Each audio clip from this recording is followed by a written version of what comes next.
Hello, friends, and welcome to another Pauper League. I am Cooper the Red, and this is Affinity. So this is one of the best decks in the Pauper format. Affinity and Burn are the far and away the two best decks, with Dimir Terror coming in third. And I've been feeling a little bit frustrated lately with some of the off-meta decks that I've been playing, and felt like I needed a palette cleanser, so decided to head into this league with a very strong deck and see how we do with this. So, Affinity gets its name from some of the cards that actually have, affinity. Affinity for artifacts. We're able to cast our Mirror Enforcer and our Thoughtcast at a much cheaper cost, depending on how many artifacts we have in play. So Mirror Enforcer, could be free. Thoughtcast could cost a single blue mana. And we also have Gearseeker Serpent, which has honorary affinity. The keyword isn't there, but it's the same thing. So we can cast this 5/6 for potentially just 2 mana. So along with these affinity cards, we're running some of the best artifacts in the format, and we're also running an incredible amount of draw. Basically, this deck can just sort of do everything. It can play the counter game. It has direct damage wins. The creatures that it puts out are a force to be reckoned with, and yeah, it even has a little bit of graveyard synergy thanks to Blood Fountain being able to return 2 creatures from the graveyard. And then also for a single mana, it's giving us 2 artifacts, which is really going to help us create that affinity and allow us to cast our spells on the cheap. We also have a card with Metalcraft, Galvanic Blast, another card that cares about how many artifacts we have, and is going to be a lot better, twice as good, if we can put 3 artifacts on the board, which is pretty likely. And we have this really, really cool counter spell in Metallic Rebuke, where we have Improvise. So by tapping an artifact, we reduce its cost by 1, and we're going to be able to, for basically a single blue mana, be able to counter our opponent's spells. So if they're not paying attention, it might look like we don't have any interaction. Maybe we just have a treasure lying around from Deadly Dispute. We're going to be able to crack that treasure, tap a Blood Fountain and the Blood token, and cast Metallic Rebuke and counter something. So that's pretty cool. We also have one of the newer cards in the list, Kenku Artificer, and this is going to allow us to turn a non-creature artifact into a creature with flying. So if we end up targeting one of our indestructible bridges, then we're going to have an indestructible 3/3 creature that they are actually very, very difficult to deal with in this format.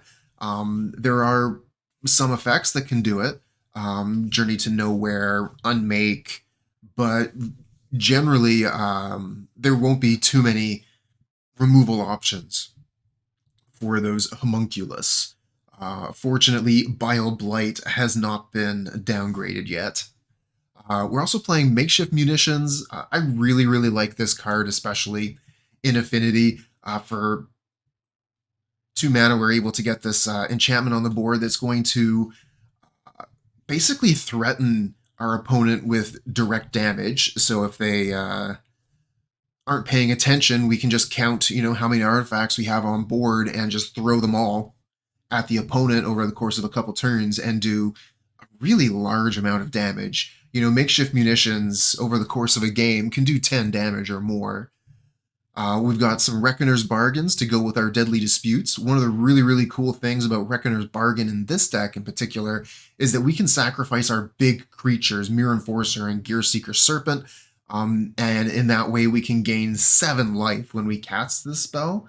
So that's going to make it pretty effective versus Burn. And then, of course, we can use the Blood Fountain to return those creatures to our hand. So yeah, we have the Pauper All-Star Deadly Dispute 4 of to go with our 4 of Ichor Wellspring. So we're going to be able to draw lots and lots of cards. We have a 1 of Cast Down. I believe that I read that this particular card was like a flex slot in this list, and that you could interchange it with Thoughtcast. But yeah, we're going to be having a little bit of targeted removal in the main along with the side just to help us out in certain matchups. We've got 2 Krark Clan Shamans. These are going to help us out quite a bit versus any deck that's trying to go wide, as long as they aren't flying. Krark Clan Shaman doesn't do very well versus fairies, but it is one of the most important cards we have versus Bogles. I've already mentioned the Galv Blast and the Blood Fountain. We also have 4 Chromatic Star. This is pulling double duty here. Not only is it going to help us find the right color of mana that we require, but also if we sacrifice it to Makeshift Munitions, Reckoner's Bargain, or Deadly Dispute, we're going to be able to draw that extra card with it, since the draw is not a part of the mana trigger, it's just a separate part of the card. And of course, there's this really cool thing that you can do with Chromatic Star and Thoughtcast or Gearseeker Serpent. You're able to put the spell onto the stack and then use the Chromatic Star to get the colored mana required for the spell. So if you have 3 artifact lands and a Chromatic Star, then you can use the you can cast the Thoughtcast and then use the Chromatic Star, and you still only have to pay 1 mana. It's something that is a little, it's not quite like super obvious when you are trying to explain it, but it's just one of the fiddly little rules in Magic that you can take advantage of here. As far as the sideboard goes, we've got a little bit of Graveyard Hate with Nihil Spellbomb. I've actually seen Affinity lists with like 2 Nihil Spellbombs in the main, so depending on how much you want to be able to try and fight Dimir Terror, you might put more Spellbombs into your list, but I have heard that Affinity has a decent matchup versus Dimir Terror, but we'll see. We've got a couple Weather the Storms to help versus Burn, a couple Breath Weapons, again, to help versus decks that are going wide, especially Fairies, since our Krark Clan Shaman isn't going to be able to do much in that case. We've got 3 Pyroblasts and 3 Hydroblasts. Pauper All-Stars here, 1 mana counter spells, depending on the color of the spell that they are countering. We've got that 1 other cast down I mentioned, and then we've also got 3 copies of Negate, 2 mana counter spell that's going to be able to take care of pretty much anything that isn't a creature. So we could potentially bring this in against burn decks. We could definitely bring this in versus Sultai Poison. Anytime we're looking to counter important non-creature spells, obviously. All right, well, let's get into the Magic. Okay, here we go. Vault of Whispers pass. What do we draw? Find a cast down. So you can play the Vault of Whispers, get the Blood Fountain down, and then maybe use the Blood token to discard a Gearseeker Serpent next turn. We could just play the Silverbluff Bridge, and that gives us access to Krark Clan Shaman. But I don't think Krark Clan Shaman is very good in this matchup. Let's just play the Blood Fountain turn 1 and pass back. Get those artifacts on board.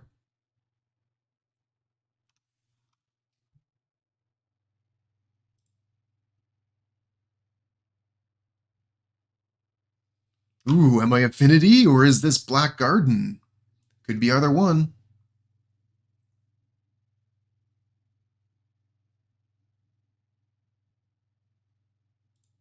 Basic Island.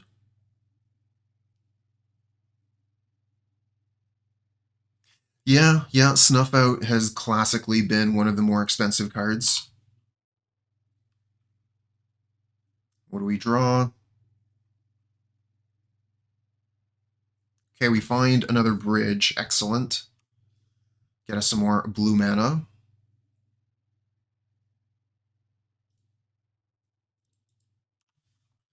Kind of want to keep that blood token just for the extra, just to have the extra artifact.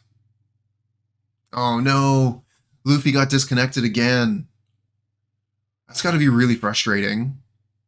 I know that there was this one stream where I was trying to play Hammer Time during a bit of a storm outside, and my internet kept on going out for, like moments. The internet would be out for 2 seconds, but that's enough time for everything to turn off, the stream to go out, and I'd have to like restart the computer, get back onto Modo, restart the stream, and then by the time I've done all that, power goes out again.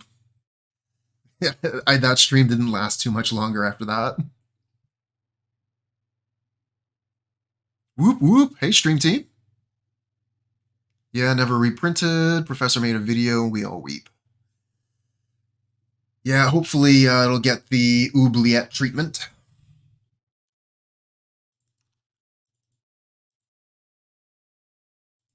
Today's going pretty well. How you doing? Always nice to be hanging out with friends, playing some Magic. So let's see. Replay the bridge. We have 5 artifacts, but we don't have the colored mana to get the Gearseeker Serpent out. We could play Bridge Star Krark Clan.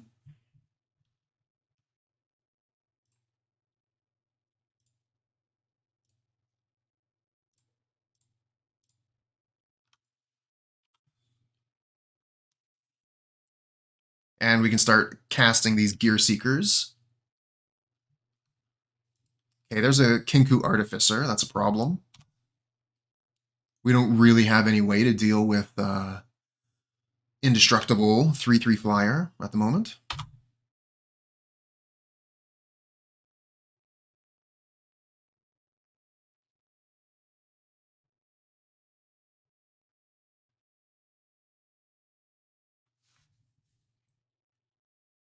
So we have 6 artifacts.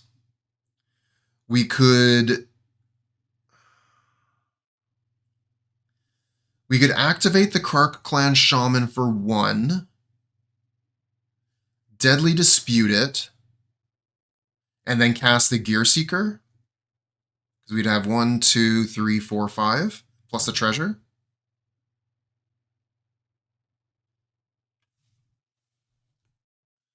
Bacon Master, cheers.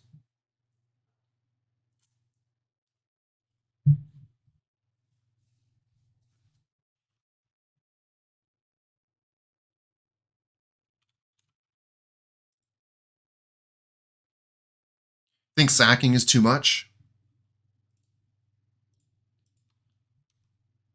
I'm more thinking about just getting that card draw. I mean, I guess we can just sacrifice the Chromatic Star to Deadly Dispute. Still have enough.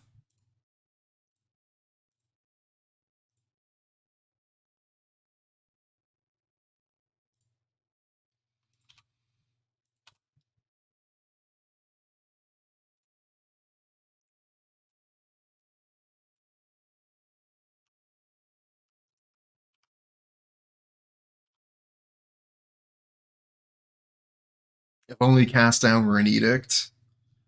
That would be better.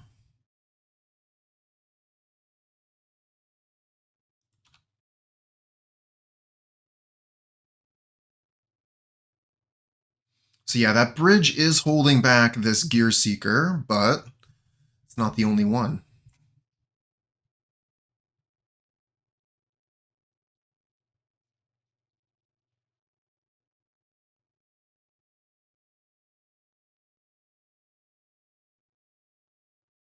Alzheimering on Predict, hello.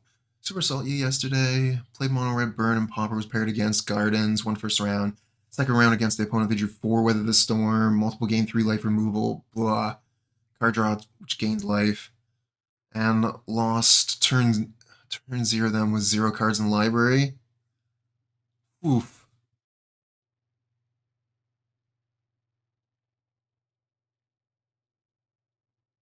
Oh, that's brutal.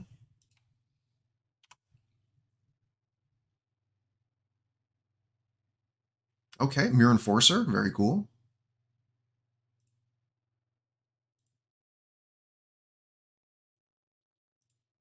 Oh, we gotta pay 1 to play it though.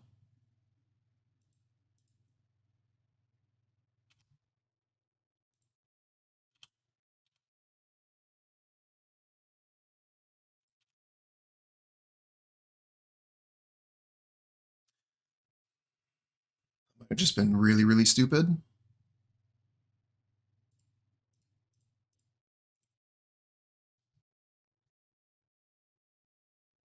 Yeah, should have seen that coming.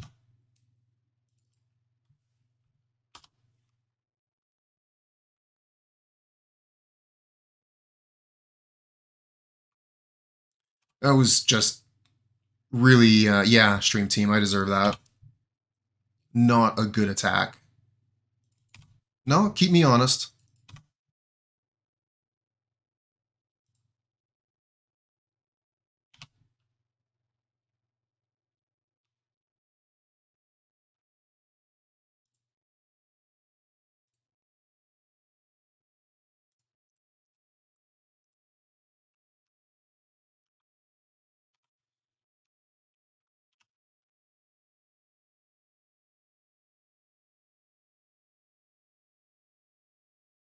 Really cannot afford to be making those kinds of mistakes against this opponent.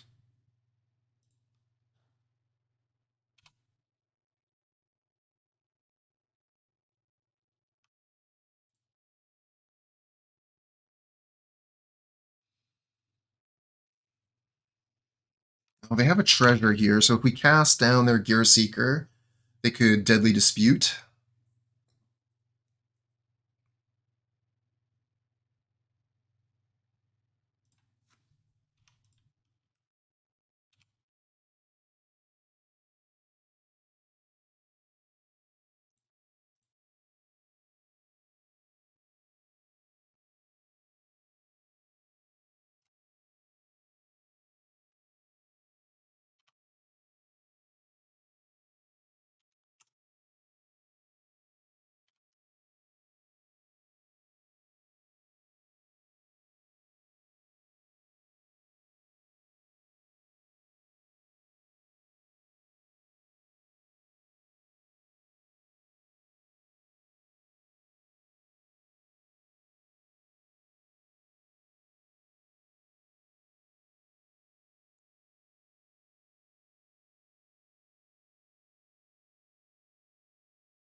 So they get their Kenku Artificer back along with the Serpent. Unfortunately, there's nothing we can say about that.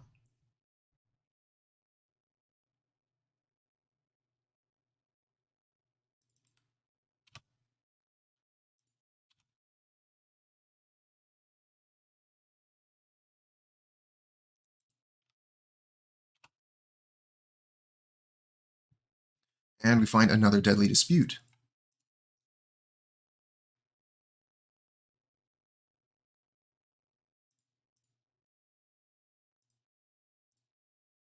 We'll Deadly Dispute the Chromatic Star, draw 3 cards.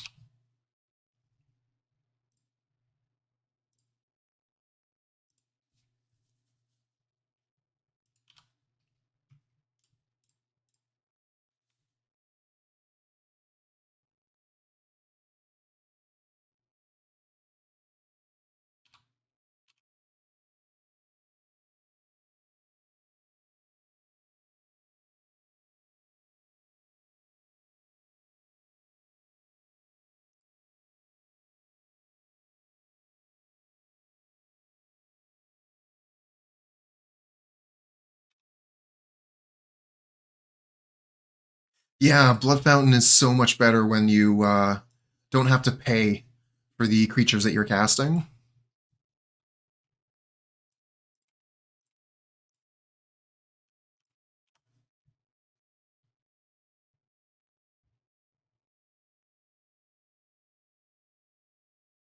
Okay, here's the Kenku Artificer again. Making another Silver Bluff Bridge, another Flyer, another 3/3, another Pain.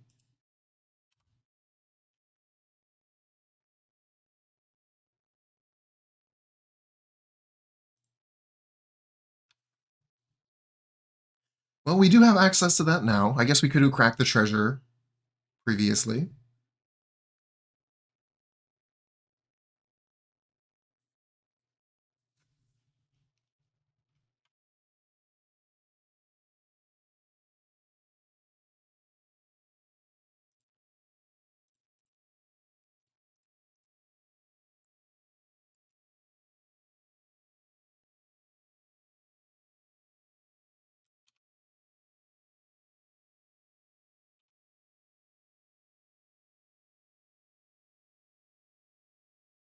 Hopefully they're not running a cast down. Okay, here's a Deadly Dispute on their Gear Seeker Serpent to draw 2 cards. Or was that already gone? What did they sacrifice? Treasure token? Okay, here's a Makeshift Munitions of their own.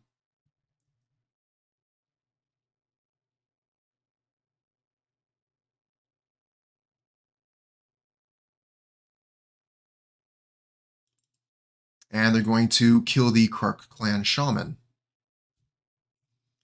So we could do 1 damage, sacrificing the blood token, and at least we get this Kenku Artificer off the board, but then that's also kind of just leaving that open for them to get it back again.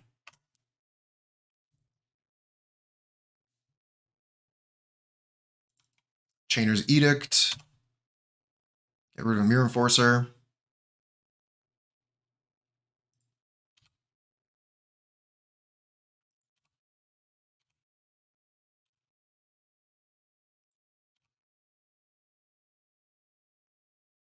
Another Bridge.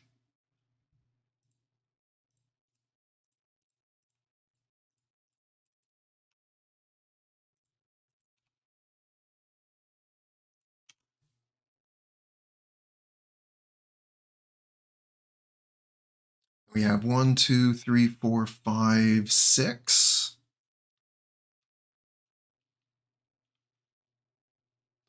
Well, we can make one unblockable. The other one they can easily block with Silver Bluff Bridge.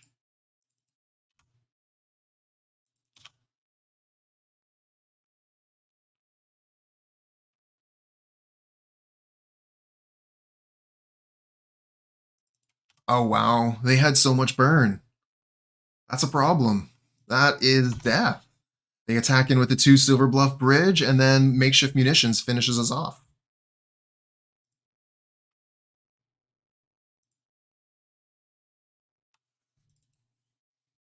So let's see here. We take out Krark Clan, take out Makeshift Munitions. What are we supposed to bring in? I kind of like playing Spell Bomb so we can try and get rid of their Blood Fountain targets.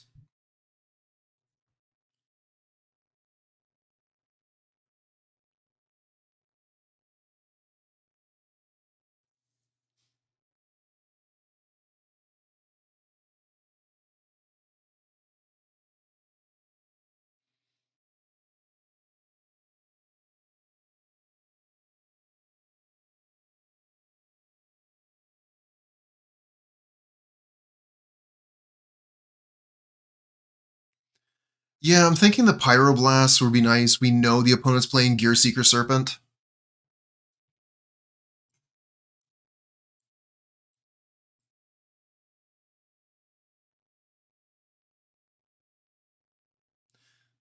Yeah, that's true, actually. Being able to counter that would be very nice.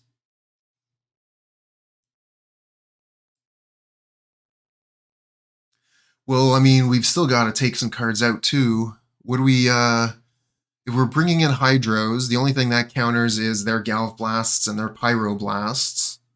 What are we taking out for that?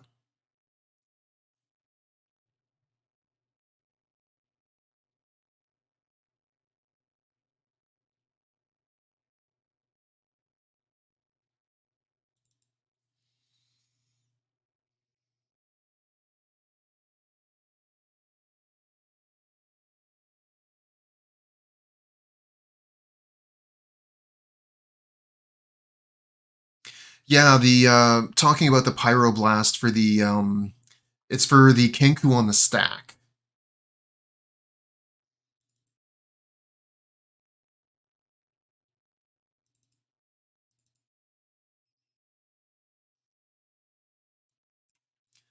I don't know, I just feel like the hydros are so situational.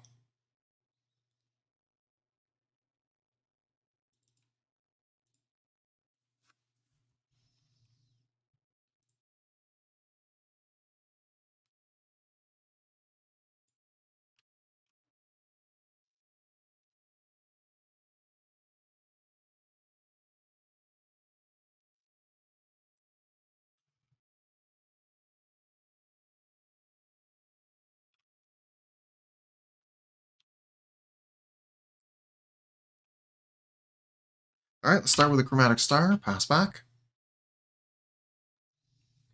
And we see a bridge from Luffy. Okay.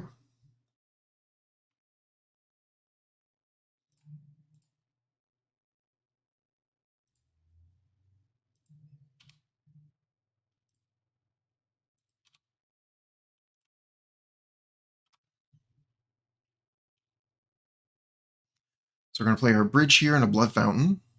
Getting our artifacts down. We can actually cast a Gear Seeker Serpent next turn. 1, 2, 3, 4, 5. So we can play the Mistvault Bridge and still Gear Seeker.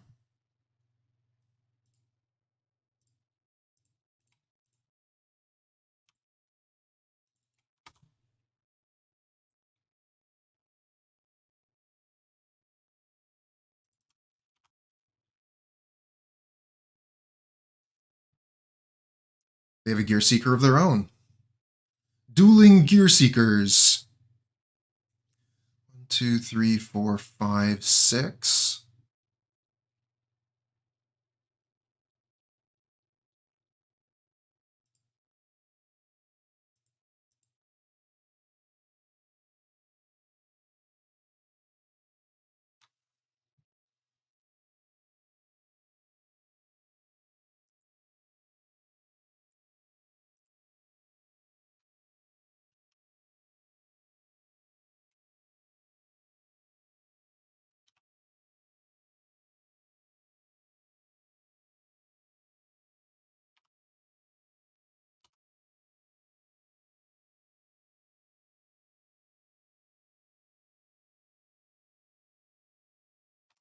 Wellspring from the opponent.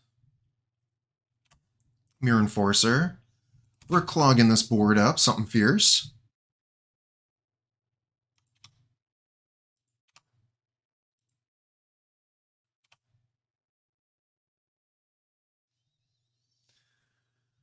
They do potentially have access to counter magic. So if we try to Deadly Dispute, they could try to counter it.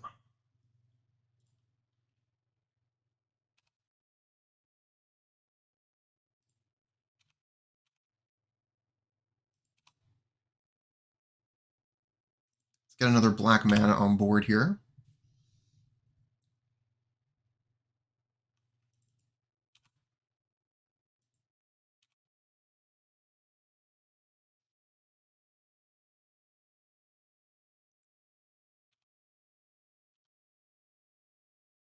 They do still have the treasure token, so they could potentially have counter magic. We're going to go for it, though.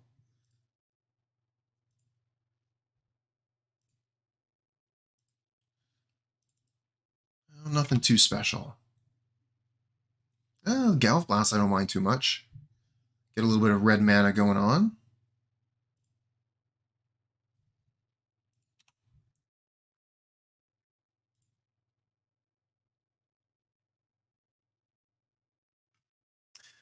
I guess, yeah, if we had played the seat instead of the bridge and used the treasure, but then we wouldn't have the red mana next turn for Galv Blast.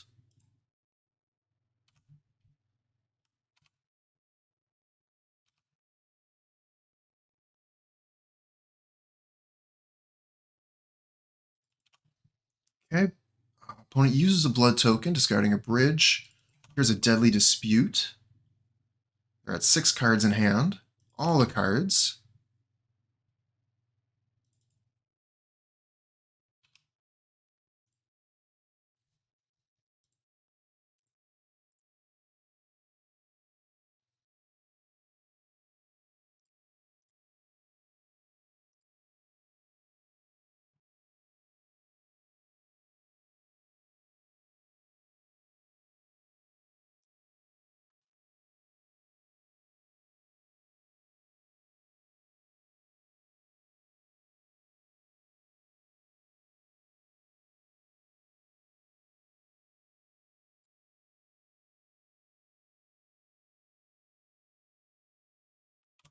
I think it is pretty situational.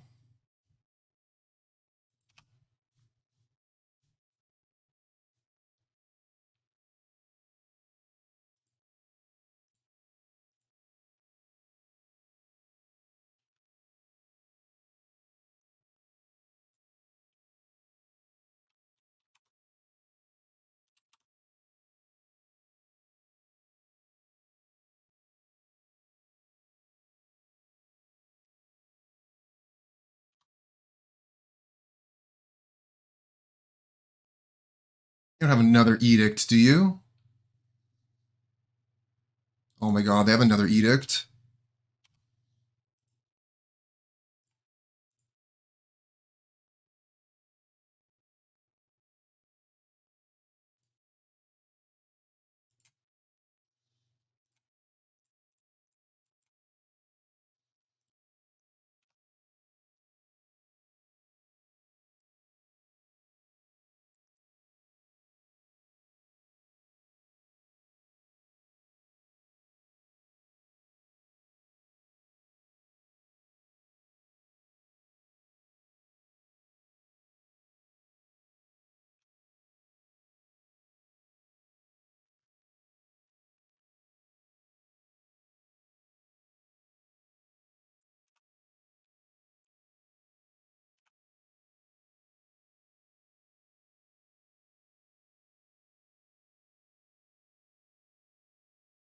Oh, there's the red elemental blast to kill the Gear Seeker Serpent.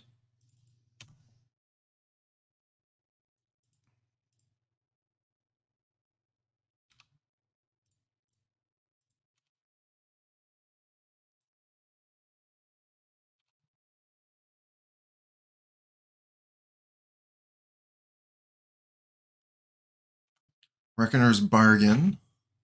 Sacrificing a Blood Fountain. Not getting too much in the way of life there, but getting some cards back in hand. Yeah, Rebuke looking pretty poor right here.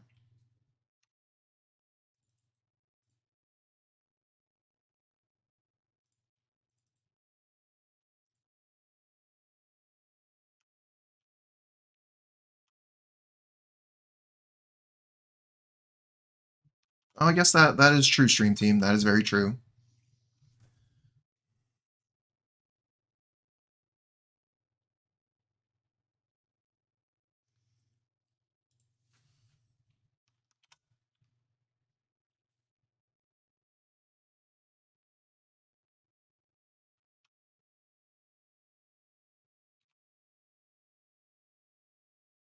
Obviously, we have to block here. We're going to 5. They have 2 cards in hand.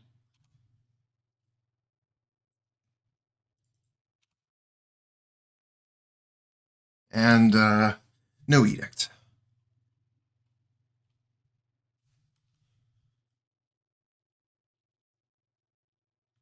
I think the damage... Where's the damage on these creatures? There it is. What's going on with that? 1, 2, 3, 4, 5, 6. So if we Galv Blast, we don't have the mana to make this unblockable.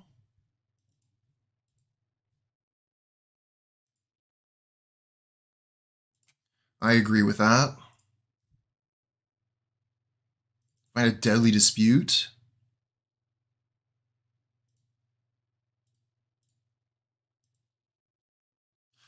If we sacrifice the treasure, we get another treasure back, I guess.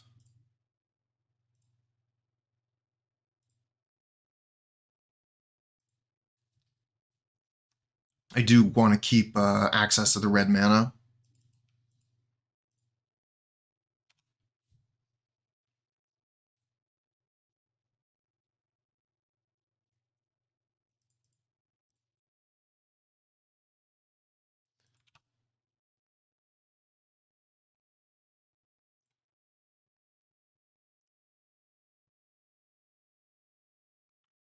I like that.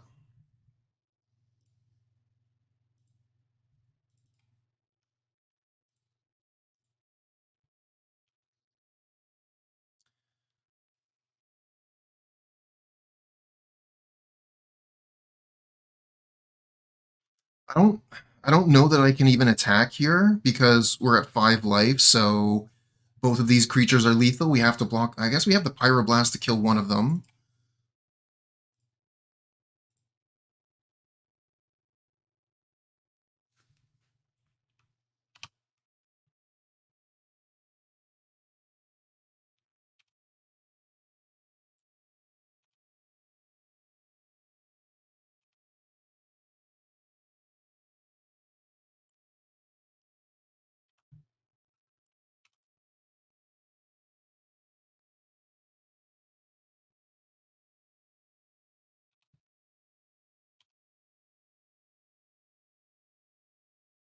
Incredibly, we're actually behind on time now.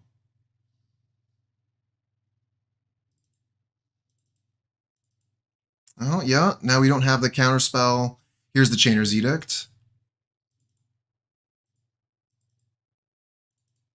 I guess we die. Oh, we still have the Pyroblast to kill a Serpent.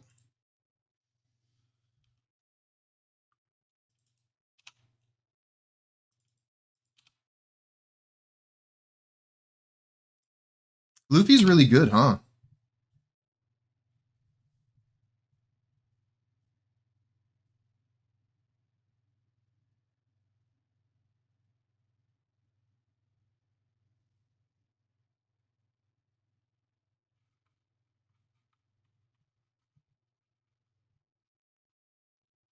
Oh no, he didn't just get disconnected again, did he? It's a pretty weird place for them to pause.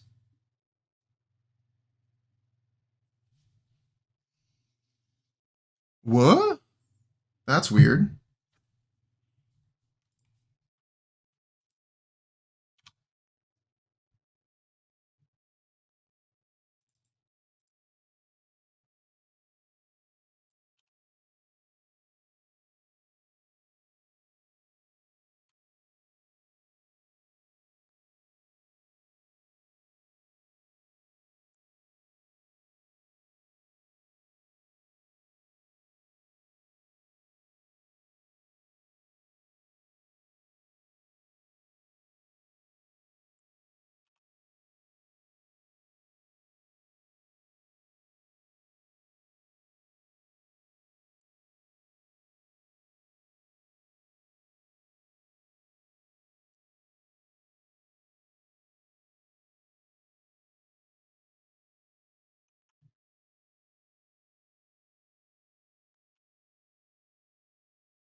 All right, gain 7. Back from the brink, not really.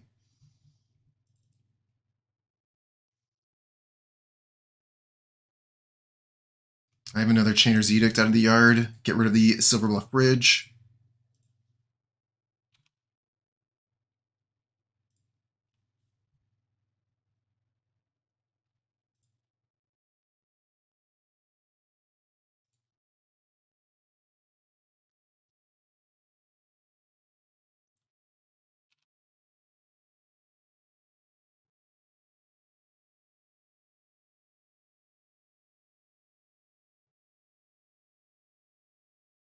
Nicely done.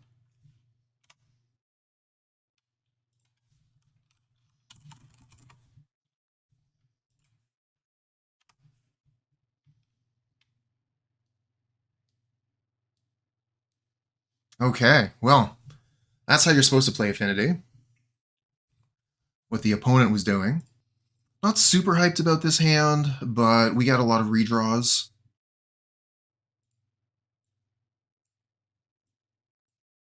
And opponent is on the mulligan.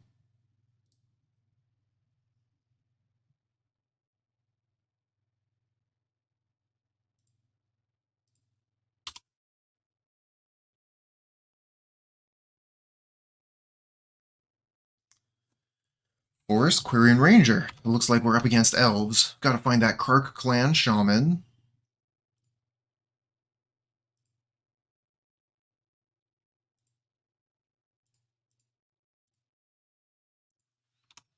Also, makeshift munitions would be really cool.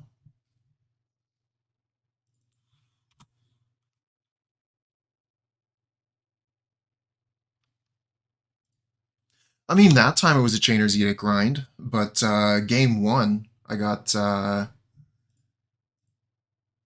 destroyed by their tempo.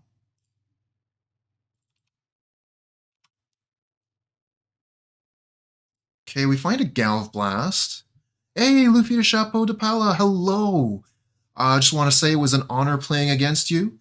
Good games. So we have the Galv Blast here to kill the Vanguard. We don't need to do it now, though. We can potentially wait.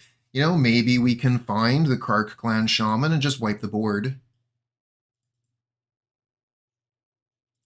I understand. I was definitely confused at the start of the match, but that's technology. Winding Way, sure.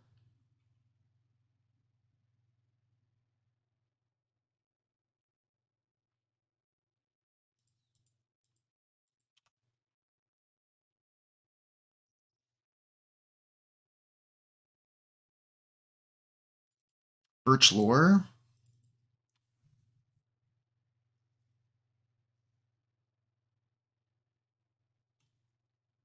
I know this thing is just going to become a huge pain in the long term. What do they get? They got Masked Vandal, triple Birch Lore Rangers, and Masked friggin' Vandal. Oh, Masked Vandal is such a pain.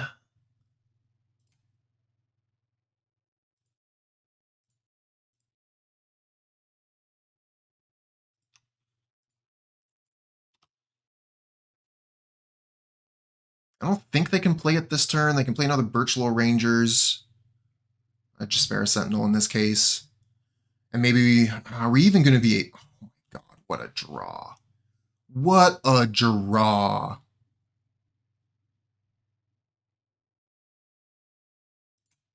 What is it like being so talented?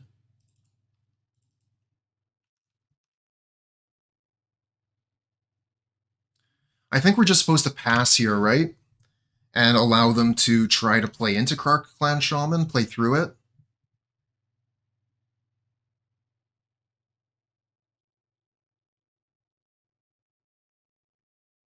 1, 2, 3, 4. Yeah, I guess we would have had exactly enough.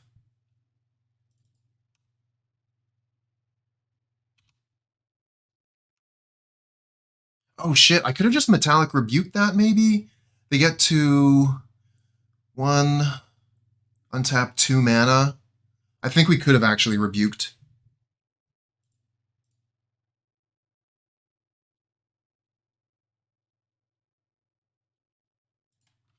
Okay, so we're going to hold control. Kark Clan Shaman. Sacrifice the Silver Bluff Bridge and the Chromatic Star. And then we will Reckoner's Bargain the Kark Clan Shaman.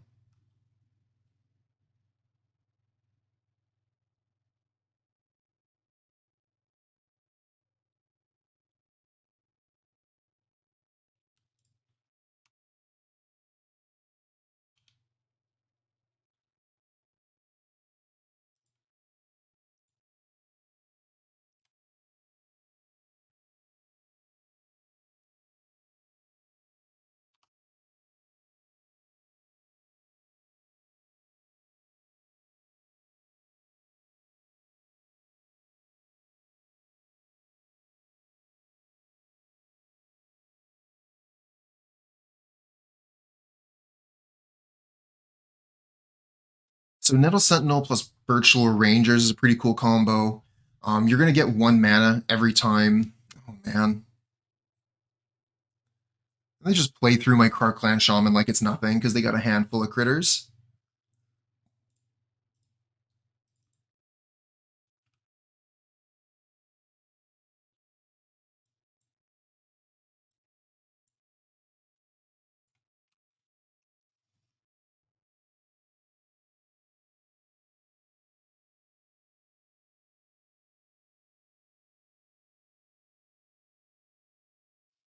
So I guess what I should have done there was just Reckoner's Bargain, the land that they targeted with the Masked Vandal, or Metallic Rebuked, if we were able to get that off.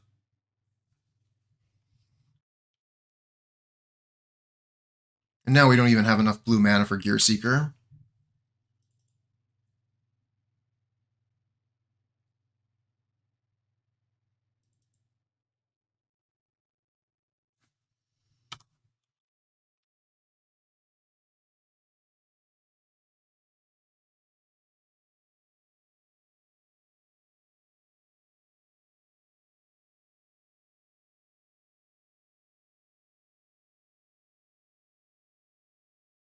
Yeah, tap your 2 Nettle Sentinels. Why are you tapping Birchlore for mana for?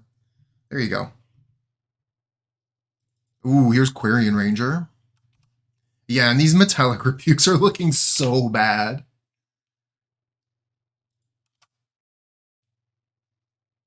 Opponent just has infinite mana. We're sitting on Rebukes.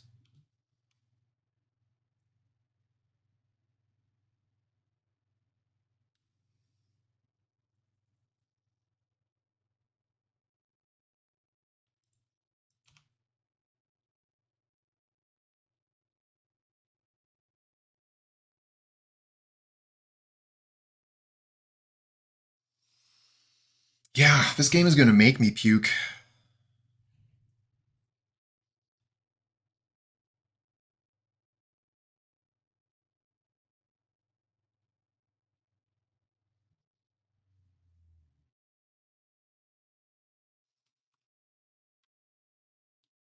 I mean, with 4 mana like that just sitting here, they certainly have, what is that called? We were talking about it just the other day. Distant Melody.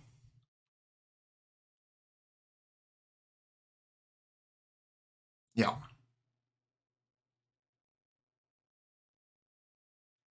And they do have exactly the 3 mana that they need to cast through Metallic Rebuke. We can make them tap out here, at least so they don't, like continue to play stuff afterwards.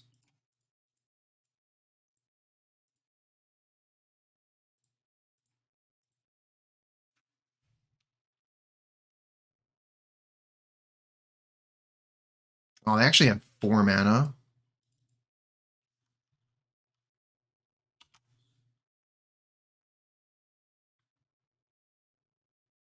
So if they're able to get another 1-drop creature, they can untap the Nettle Sentinels and continue to go off here. So we're going to need to Reckoner's Bargain into another Krark Clan Shaman.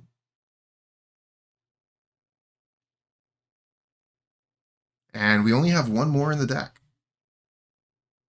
Fortunately, out of sideboard, we do have 2 more good cards in Breath Weapon.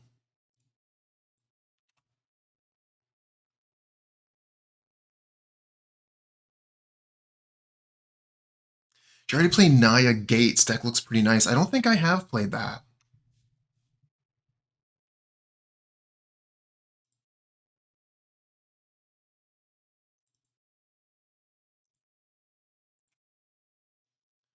And we do not find it, so we're dead.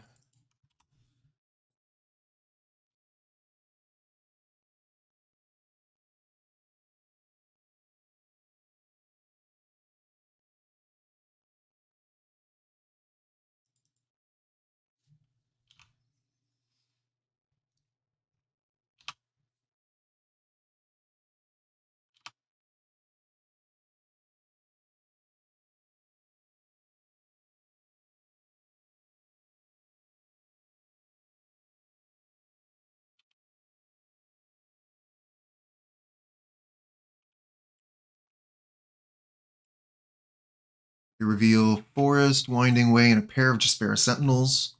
The Sentinels are basically free. When next thing goes on the stack, though, we are going to try to Galv Blast this Vanguard so it doesn't get out of hand. Hit it for 4, and then we'll just F6.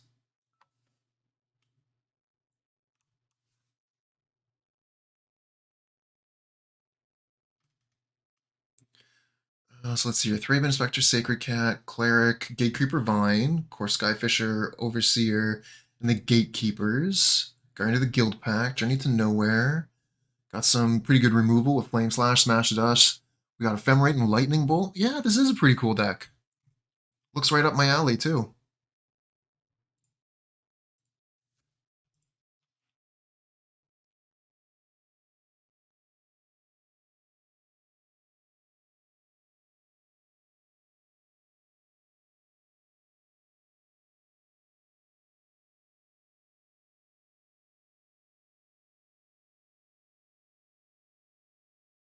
And they come in for some damage. Go from 16 to 6. Find a Thought Cast. So we could play Seat, cast Thought Cast for 1 mana. And again, we unfortunately miss. I mean, we were looking for a 1-of at that point. All right, so we bring in Breath Weapon. I guess we could bring in Cast Down. Not like as, hyped about that.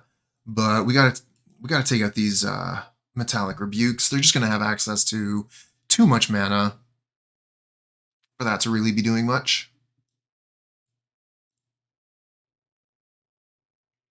Yeah, I don't mind Negate, actually. It counters some of the really important spells.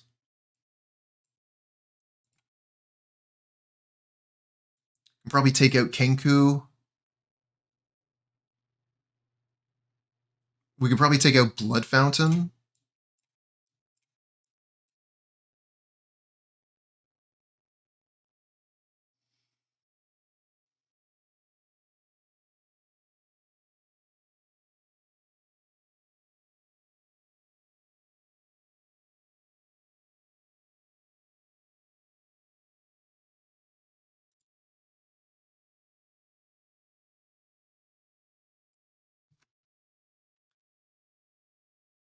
One land hand. Not too interested in this one.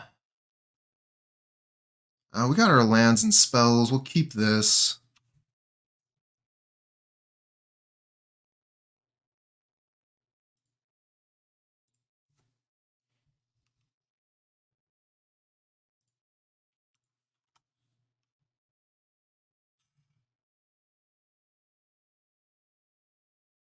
That'll Sentinel to start from the opponent. We find Breath Weapon. Okay, okay. Seems like a good one. Let's play the Vault of Whispers so that if we need to cast something down, we can. But I imagine we're just going to go for this Breath Weapon on their turn 3.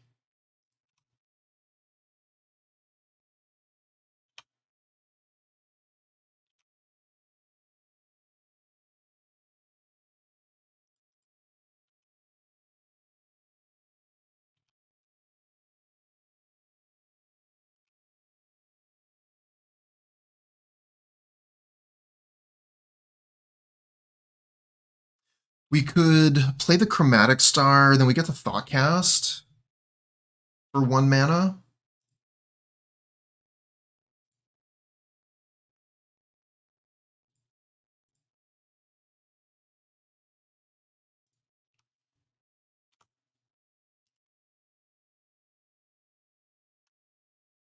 Oh, I see, because they're missing lands. Makes sense. Take them off the mana.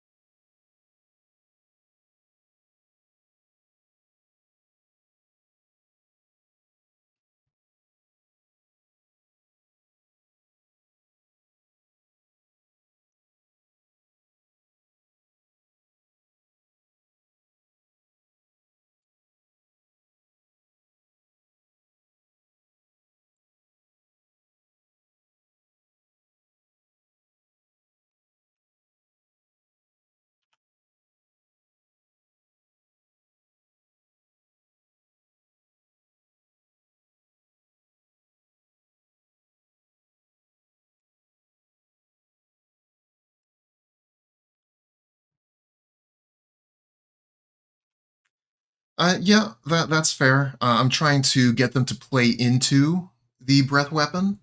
So if they have the Titania, then I'm trying to get them to just like keep spending mana, put more stuff down, so I get the breath weapon to go off for a big effect. But that is letting them winding way here, which is definitely not good.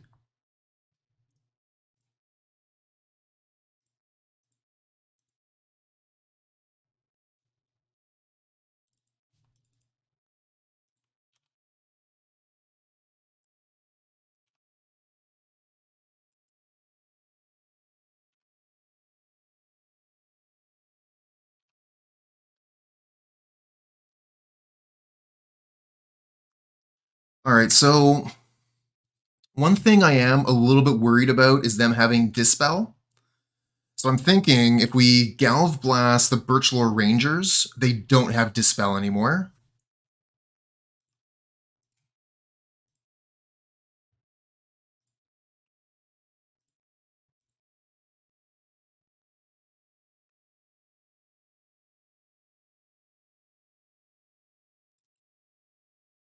Seems good.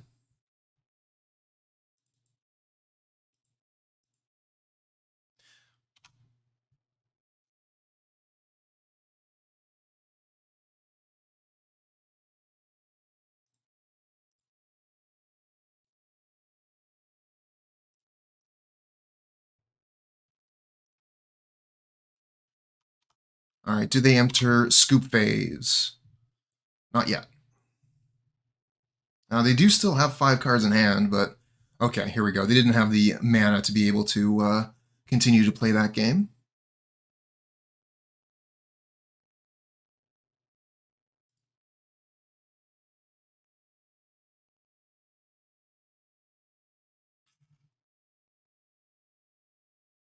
I guess Hydro makes a little bit more sense than Dispel in the current meta, since Burn is such a thing.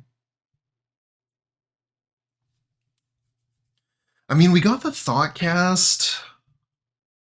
Might be good enough to keep with the double Galv Blast to try and keep them off of scary stuff to start. They are mulliganing pretty heavily here. They're down to 5. Hopefully the Galv Blast will be enough to keep them under control. Oh, we find a breath weapon. Amazing.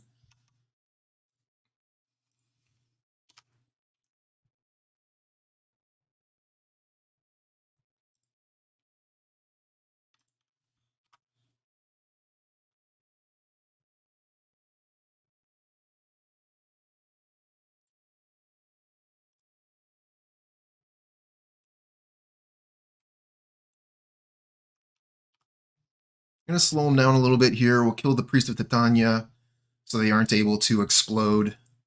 That does allow them to use the Masked Vandal, unfortunately.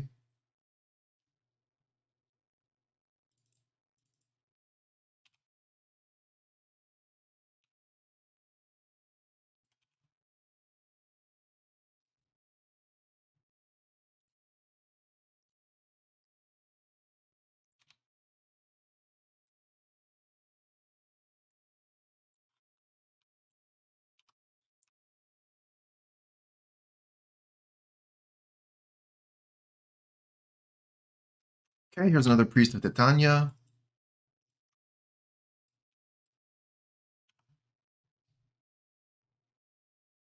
And they attack with the Masked Vandal. They have 3 cards left in hand. We draw Chromatic Star.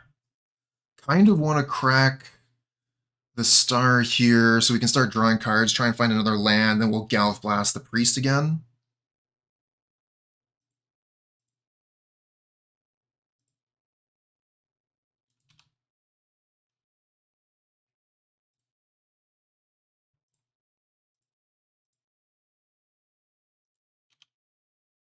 No land drop. So we're both struggling for mana here.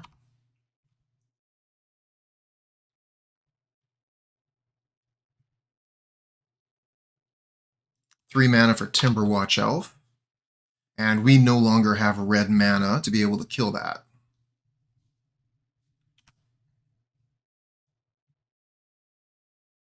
Okay, there's our red. Unfortunately, they're going to be able to activate this, so that kind of sucks. Oh, Kark Clan.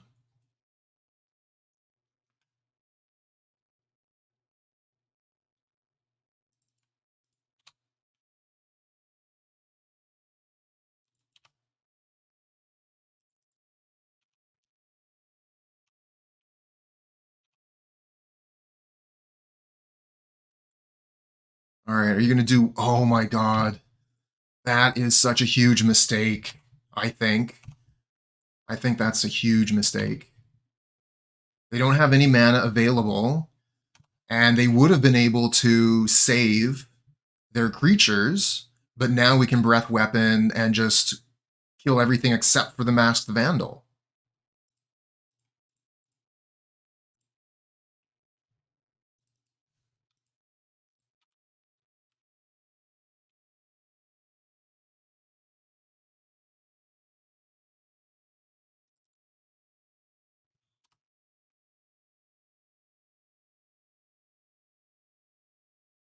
I mean, I haven't played any Breath Weapons. I haven't played any Kark Clan Shamans yet. But, you know, fair. Get in all that damage while the getting's good, I guess.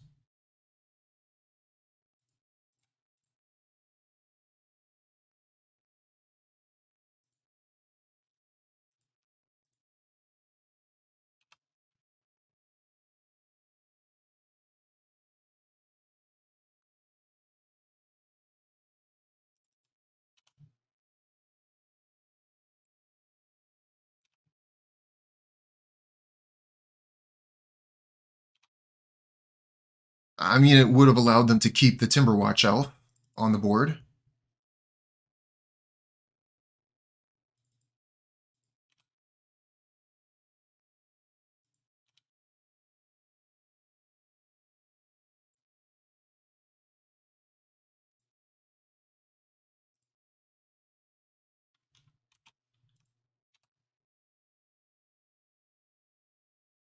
All right, so we're going to want to play the Kark Clan Shaman first, so that if they have Blue Elemental Blast, then we can negate that. Okay, it just resolved. And they concede. Okay. Tough matchup for Elves. Really tough matchup for Elves. We have some really, really strong cards against them with Kark Clan Shaman and Breath Weapon. So yeah, we managed to take this one thanks to the strength of the deck. Okay, so we're up against Assault type Poison.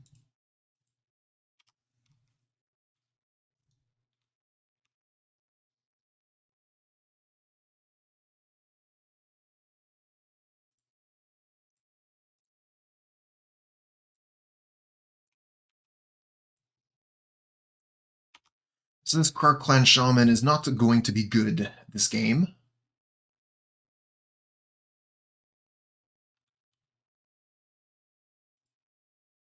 Yeah, generally the known iterations of a deck are going to be better. Ooh, okay, Sandstone Needle. That makes this a different deck.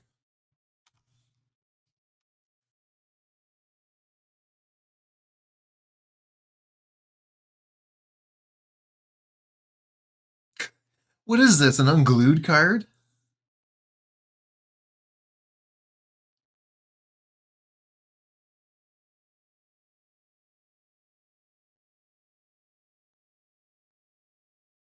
It sounds funny. Very funny card.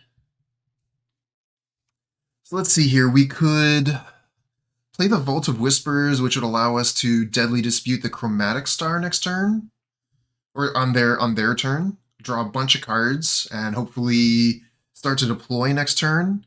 Or we could just play the Drawsforge Bridge and continue to get things revved up.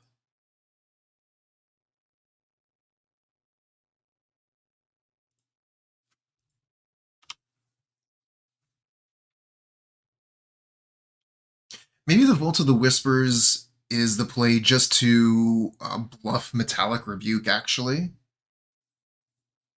I do also really like getting some red mana on the board, though.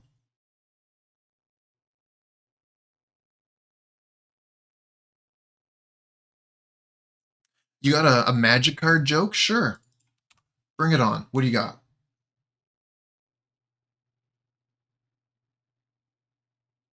What do the Wastelands say to the Dual Land? Seriously? Ulamog's Crusher on turn 3? You monster. You absolute monster. Bio.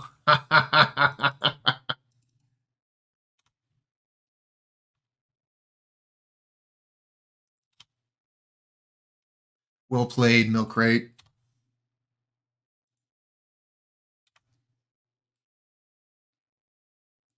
Find a bridge.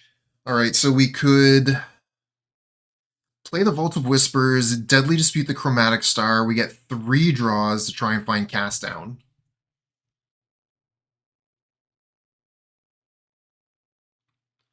Is there anything else that we have?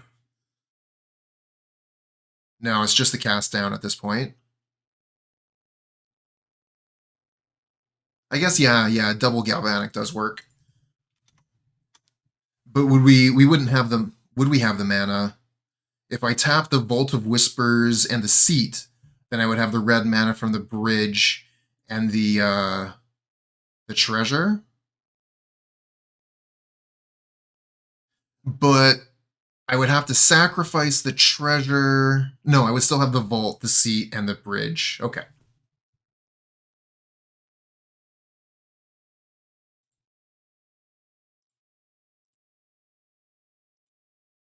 Deadly Dispute, Chromatic Star. Mirror Enforcer, and nothing. Okay. Can we continue to play? I could play Kark Clan Shaman, and then sacrifice the Shaman and the treasure, take 8 damage, and try again next turn.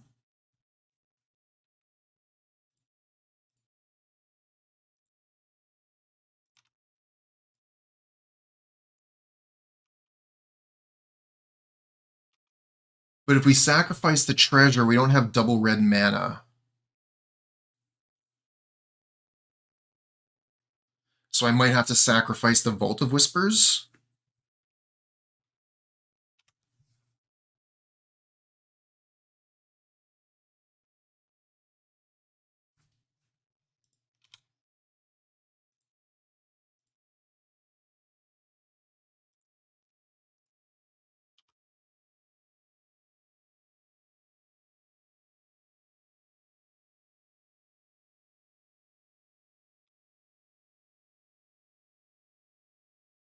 We do find another red land, but that's not what we're looking for right now.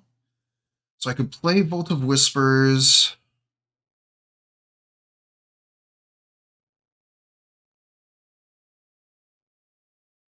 Play Vault of Whispers, Reckoner's Bargain, with the seat and the vault on the vault.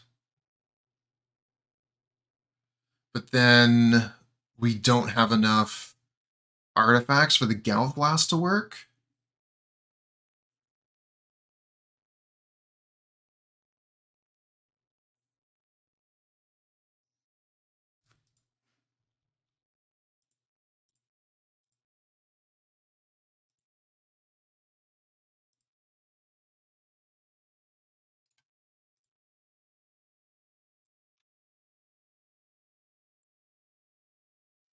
Okay, well.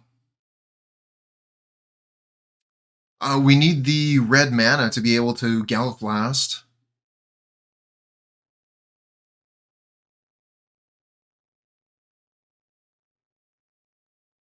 Bring in the extra cast down. Bring in the negates.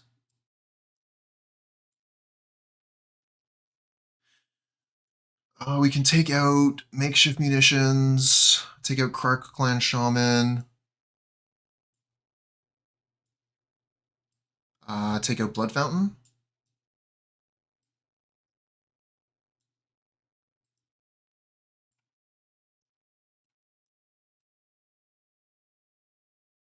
Maybe we don't need the Kenku? Yeah, they could also be a, like graveyard synergies.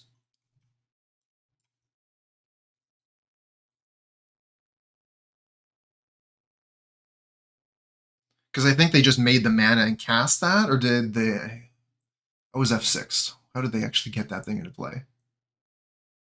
Simian Spirit Guide, Simian Spirit Guide, Needles, and Dark Ritual. So yeah, it was just mana and cast. But that doesn't mean that they couldn't Faithless Looting and then bring it out of the graveyard.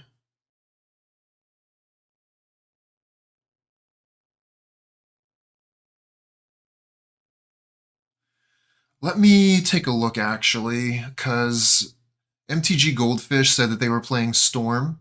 So let me just look at the Storm deck. Crusher, Goliath Paladin, Avenging Hunter, Simian Spirit Guide. They do have Exhume.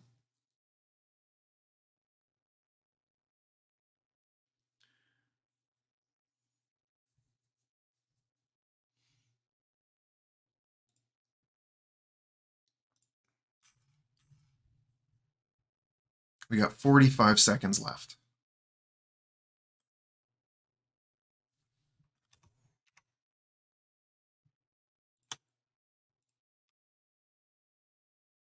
Don't have a huge amount of red spells like Rite of Flame, so Hydroblast isn't going to be super good. I'm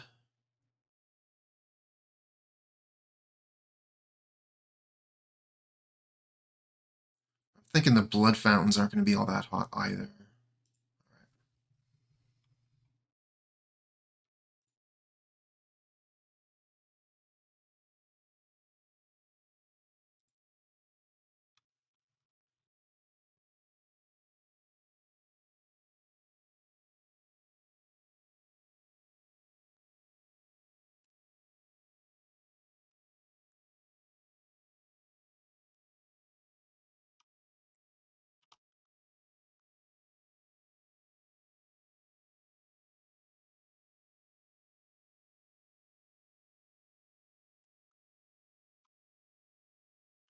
Opponent starts with a basic Plains.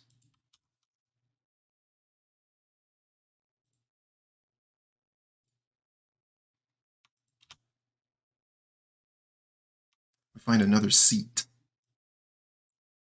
So we could play Seat and Thoughtcast for 2 mana. We could play Mistveil Bridge.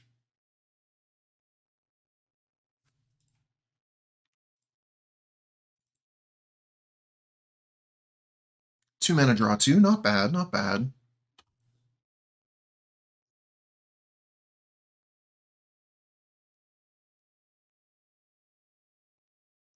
Okay, opponent casts Lotus Petal.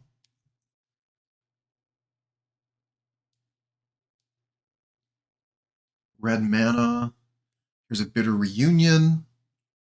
And they discard Ulamog's Crusher. Here's another Lotus Petal. Dark Ritual. And they exhume the Crusher on turn 2 and give it haste. Oh my god! This deck is nuts!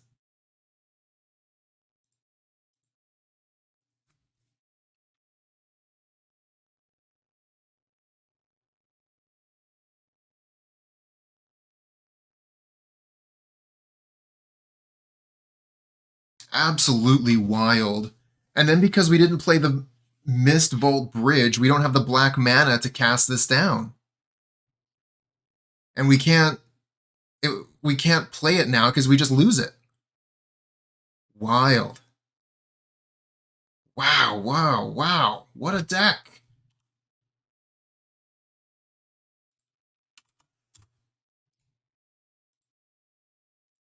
Very cool. Keep this.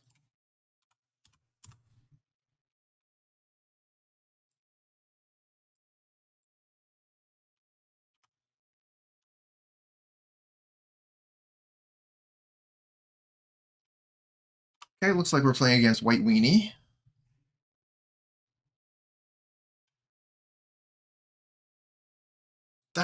That's nuts. That's probably the most expensive Pauper deck ever built.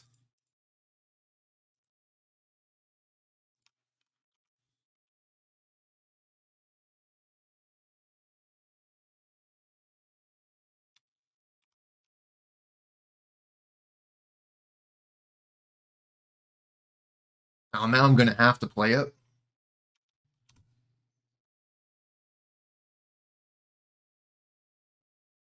Simpletron, hello.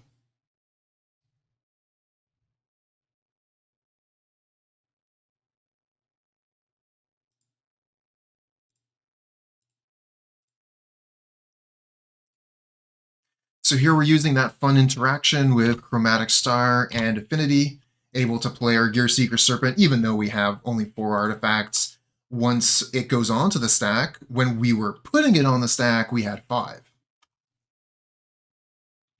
Just Lotus Petal and Snuff Out is like 99% of the value of that deck.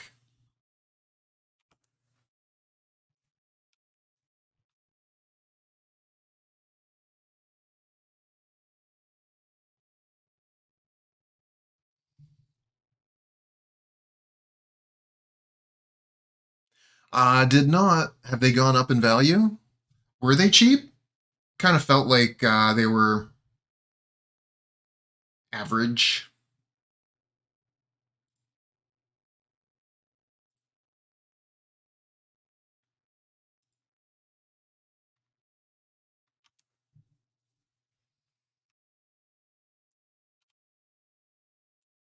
Did they go up all of a sudden? Was there a huge spike?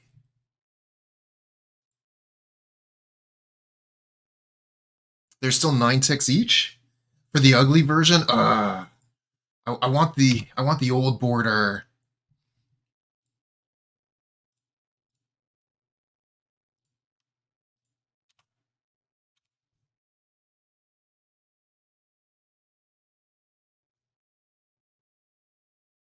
Old border's 13. Brutal. I'll have to check through my collection. They're not worth a lot in paper, right? Like, let me check this out. I want to see the paper price.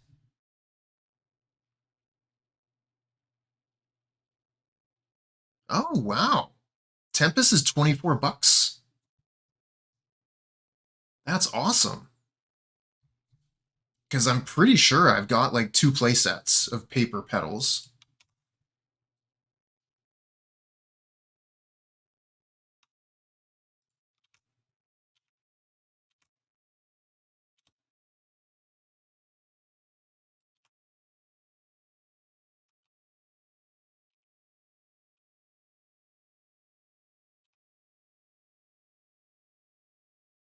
I'm pretty sure. I could be wrong, but when I was starting with this, when I was starting looking at like Pauper and stuff, I was like, oh, Lotus Petal, super cool. Get all this fast mana, and it's so cheap. I can get a Lotus Petal for like 25 cents. So I got a bunch of them, but now I'm going to have to go into my collection and find them, see if I still have as many as I think I do, because I often overestimate that.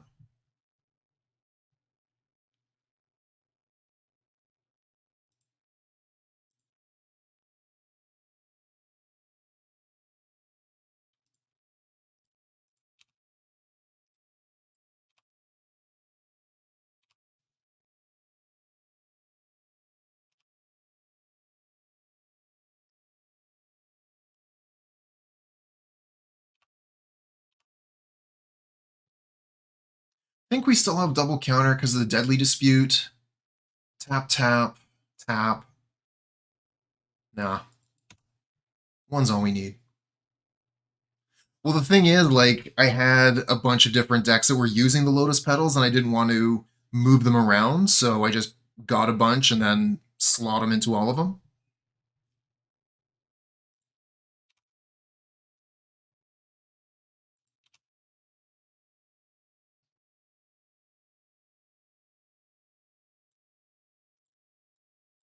Oop, that's not how we do it. Counter this.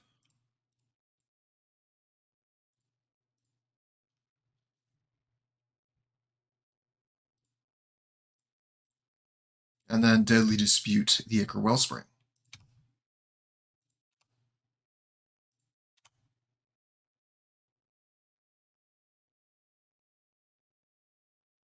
Just bought Bubbling Muck and 7 4th edition Lightning Bolts.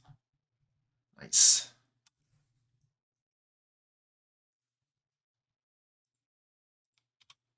All right, attack for 9.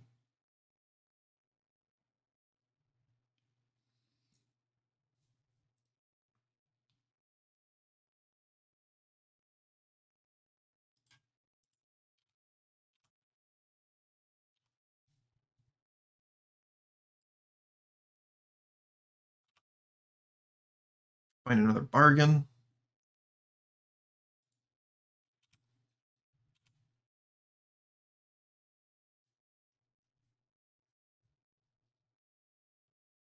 Core Skyfisher.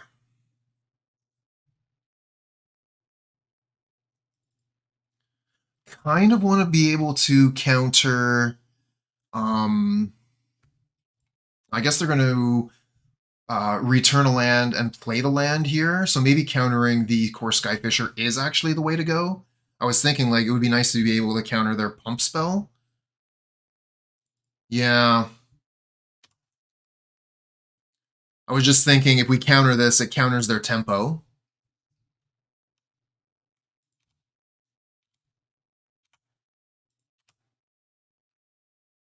Yeah, if the hawk isn't carrying a sword, it's not as scary.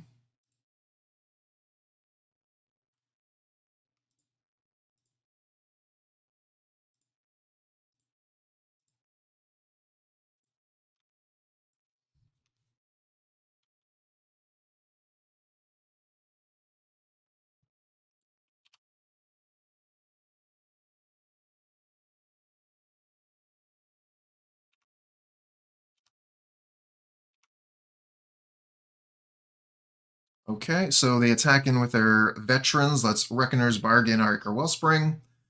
Gain 2 life, and draw some cards. Find Kark Clan Shaman, but Kark Clan Shaman is not very effective here, since it would only be dealing damage to the Lunarch veterans and our own creatures.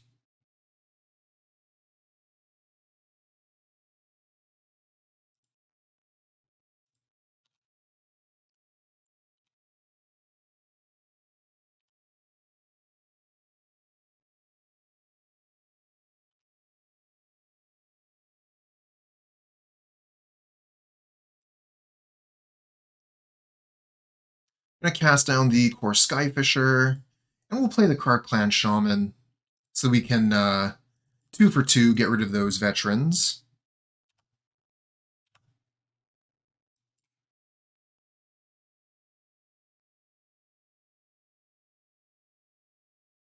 Here's another Journey to Nowhere. That is going to find a target, unfortunately, but we'll be able to Reckoner's Bargain the target and gain some life.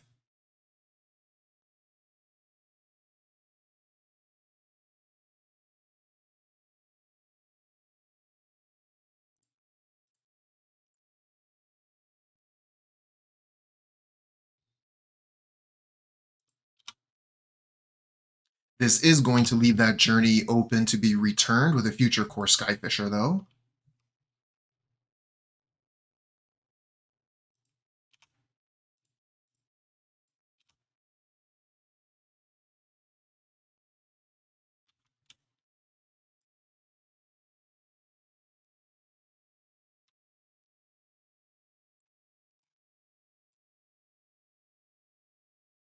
And then with the Kark Clan Shaman damage on the stack, we'll sacrifice the creature to Deadly Dispute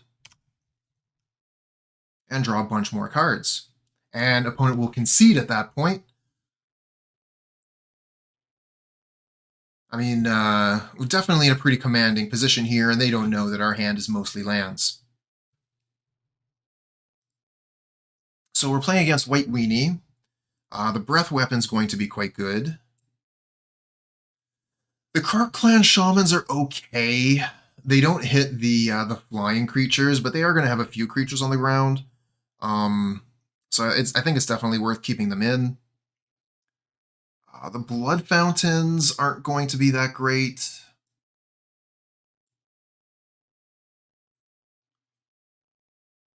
Draw a million cards, win the game. Exactly. I mean, it works for mono red, so why not working for us?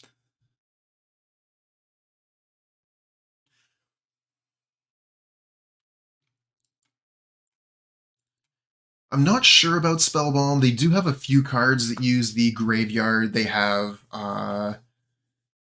the veteran. They have um, prismatic strands, and they have battle screech. I wouldn't expect them to bring prismatic strands in though, but they probably still have screech. You like negate for journey and screech? And what are we taking out for that?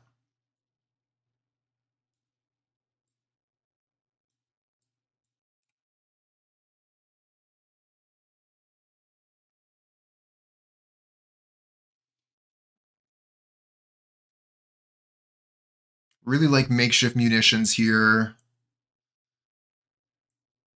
The cast down is so-so. Yeah, the shaman is not very strong.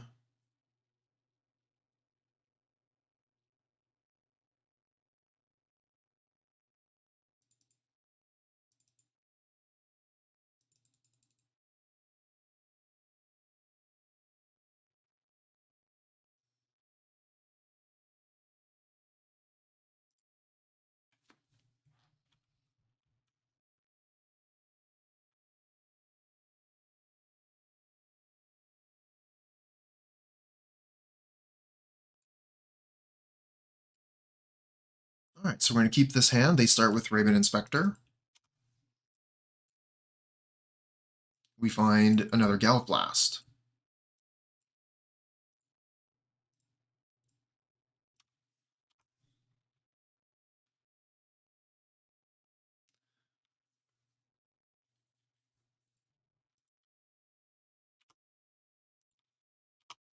I'm going to play the Seat into the Star here so that maybe we can rebuke early, but opponent comes down with a Squadron Hawk, puts 3 Hawks into their hand, and attacks with Raven Inspector.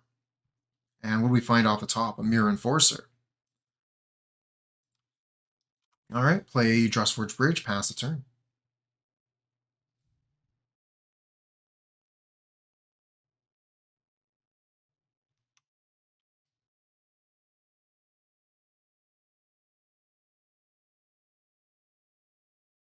Oh, that's amazing, Simpletron. What a great gift. The gift of Pauper.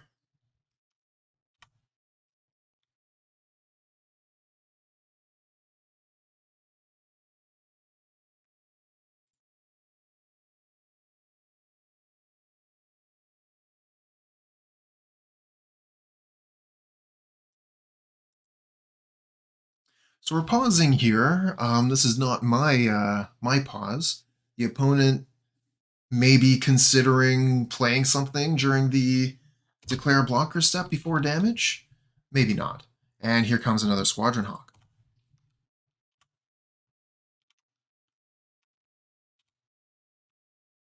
Okay, we find a bridge.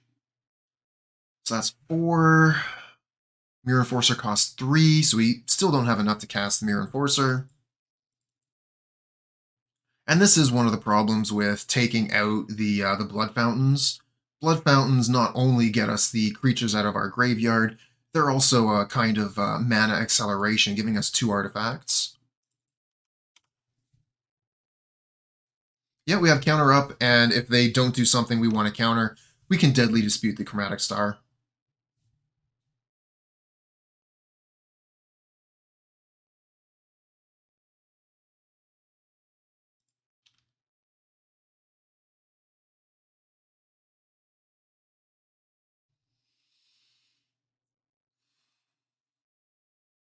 Now, they are still going to be able to recast this, unfortunately.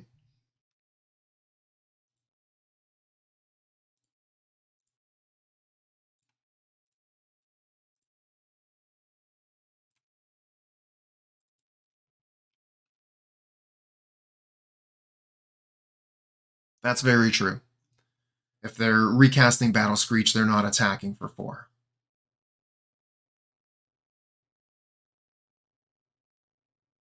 Ooh, you've seen the top of the deck?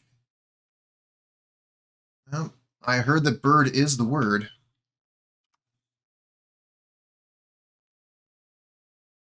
Find a Gearseeker Serpent.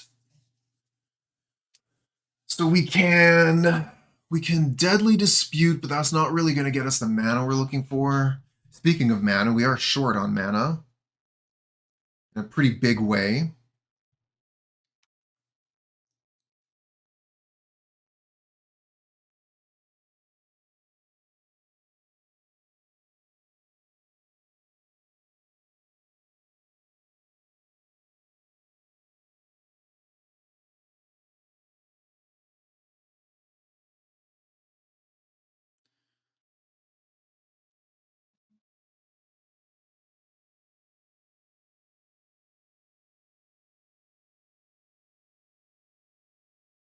Yeah, I kind of feel like if we cast a creature, it's just going to get hit by a Journey to Nowhere.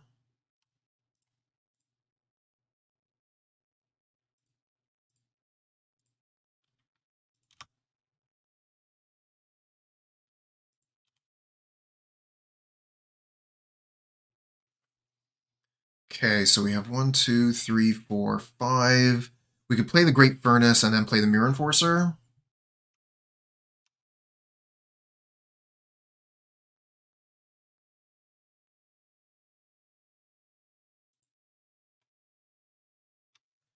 We could keep Blast up, but Blast is just really not very effective at the moment. Blast prevents 2 damage or 1 damage.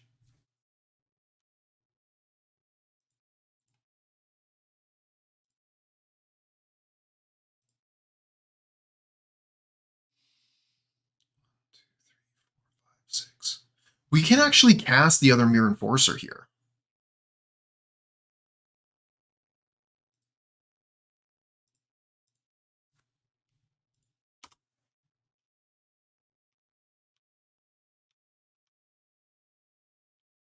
Oh my god. They've been holding their dust to dust for our creatures instead of our lands. Or this has just been the most convenient time for them to cast it, regardless. That's quite brutal. Quite brutal.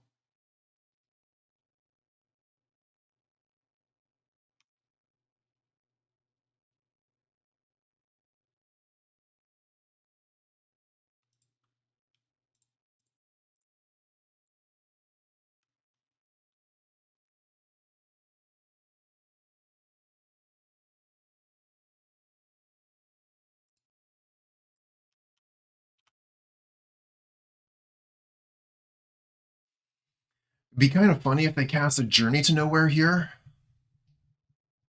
So we can Reckoner's Bargain the Gearseeker Serpent, then they have to journey their own creature.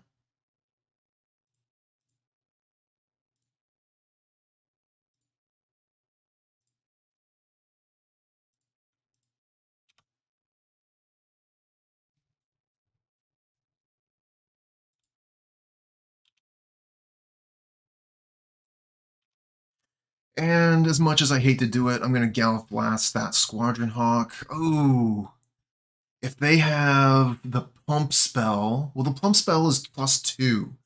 So the Gallop Blast would still kill that Squadron Hawk.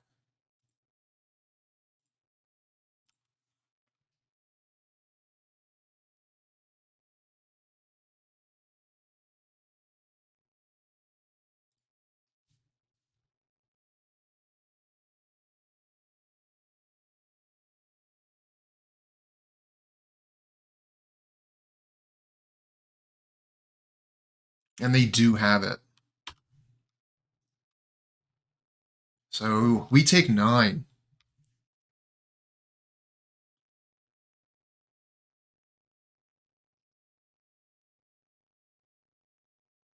They have 3 cards left in hand, and I believe 2 of them are Squadron Hawk.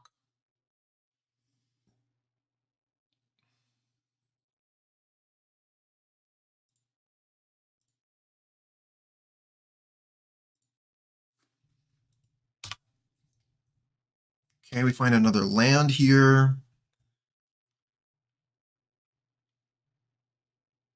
Yeah, I'm thinking I'm going to Deadly Dispute the Ichor Wellspring, see what we draw, and then cast the Gear Seeker. We could also just hold up the Deadly Dispute.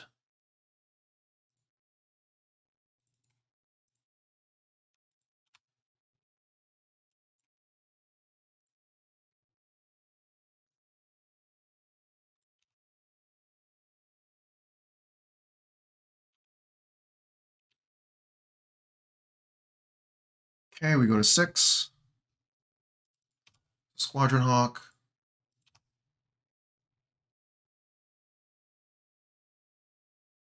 And they leave up 3 mana, so one of the unknowns could be Prismatic Strands.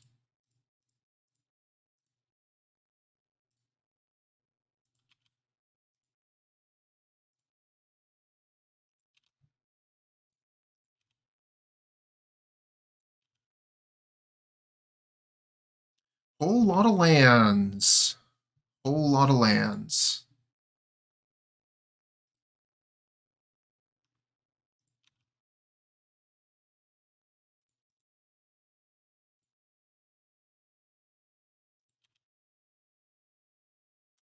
Don't think that's going to do it.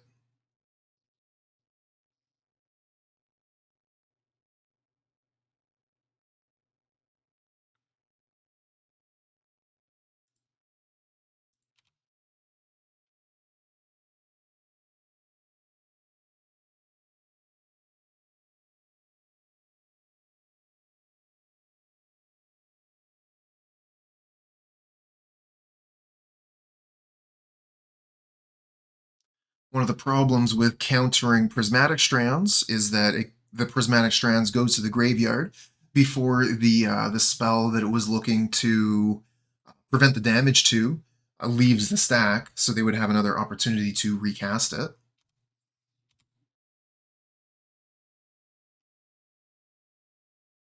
And don't think that they would bother playing that here with them being at 20. They can just take the damage.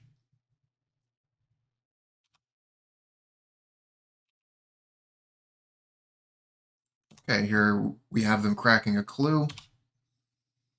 Oh, now's my chance to Gallop Blast you.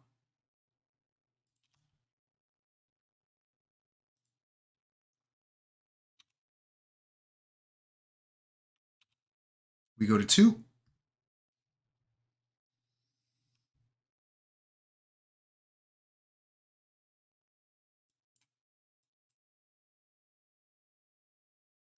Here's a Veteran. 4 cards in hand, one of which is a Squadron Hawk.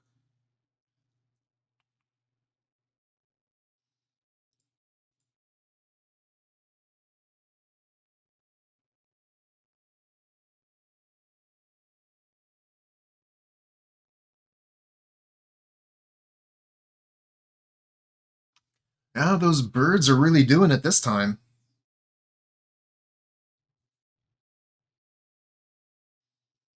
Opponent's taking some time to consider what they're going to do with the rest of their mana this turn, whether they're going to hold it up or continue to play something, and they decide to hold it up.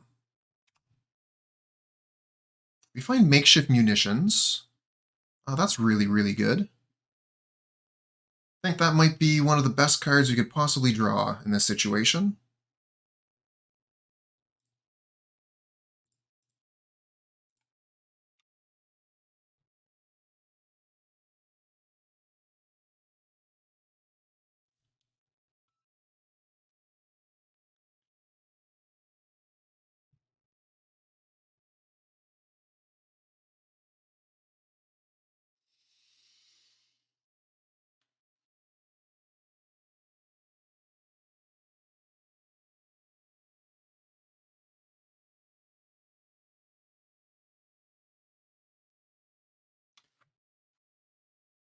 Uh, Maybe they don't have it.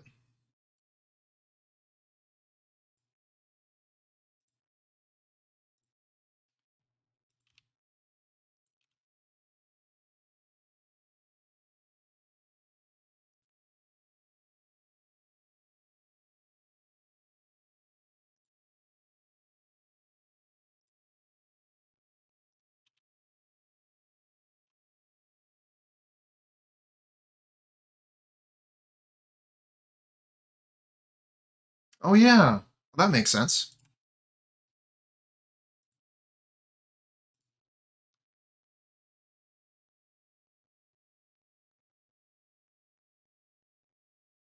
No, we can't. We can't spend the mana to counter. We don't have enough mana to counter that.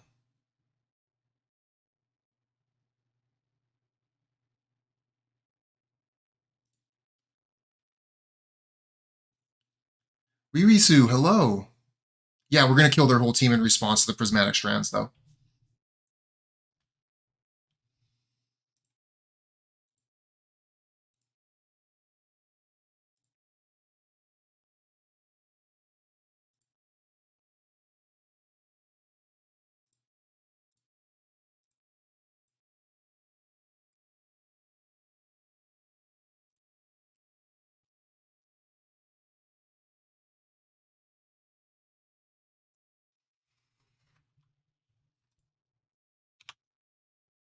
And now they prevent blue damage.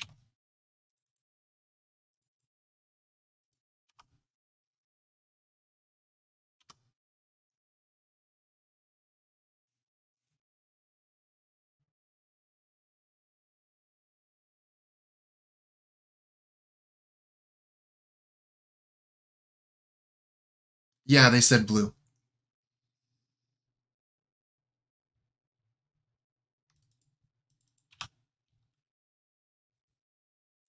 So what they should have done there was cast the prismatic strands in response to the makeshift munitions on the stack, and then I wouldn't have been able to kill any of their stuff on my turn.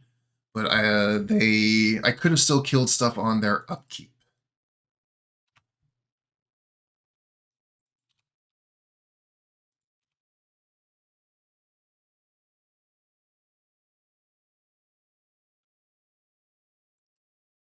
Oh, I'm just realizing now we don't have any red mana. Maybe I should have played the Silver Bluff Bridge.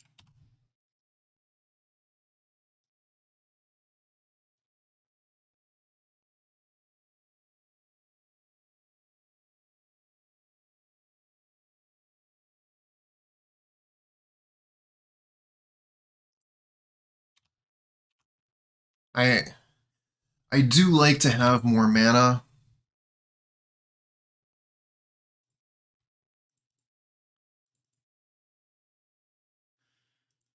Thing is, like, shooting the flyer now, they can prismatic strands, and I just lose an artifact. If I wait for them to attack, maybe I can just get it.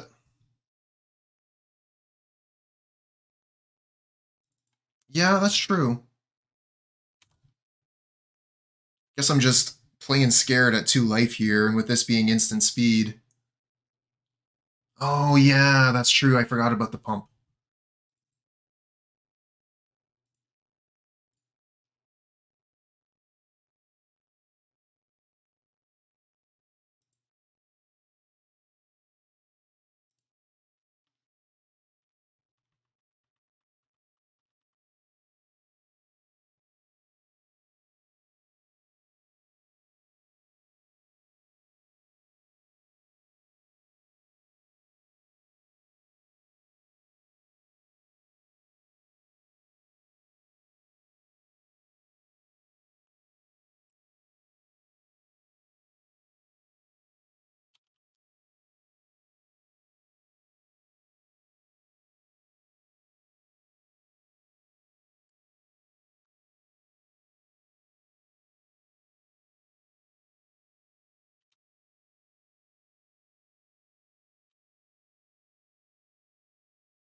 Find a cast down.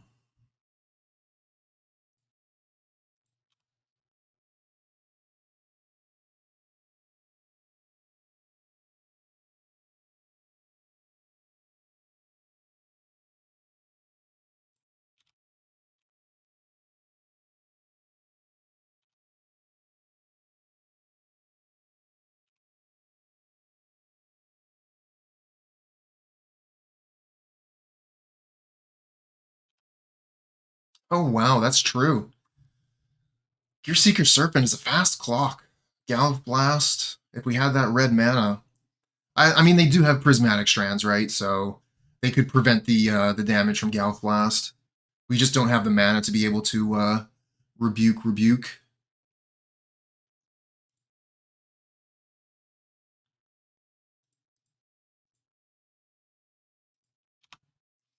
So we just cast down the Hawk, or do we go to 1 here? No reason to even worry about it. So if we cast down the Hawk right now, they're not going to have access to prismatic strands.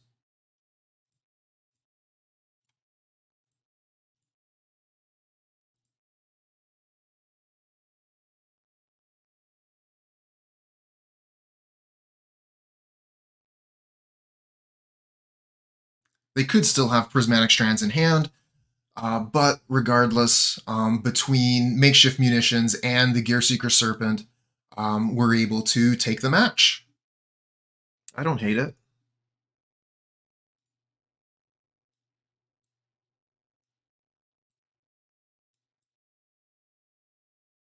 Opponent's on a pretty heavy mulligan.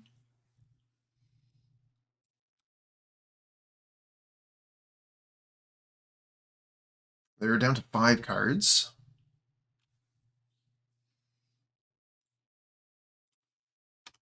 Yeah, that is one thing about the interface that I put up here above my head. It has crossed out the chat and the game log, so you're no longer able to see that kind of stuff. It does mean that you're not going to see whatever crazy things people say unless I share them with you. But it also means you're not going to see like where people scried and things like that. Yeah, Blood Fountain is kind of like a soul ring. It's crazy.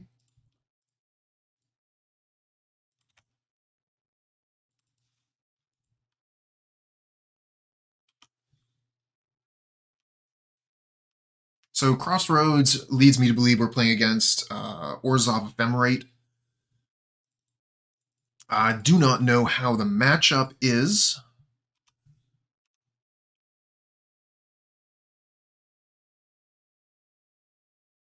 But I am a little bit scared of the Goliath Paladin.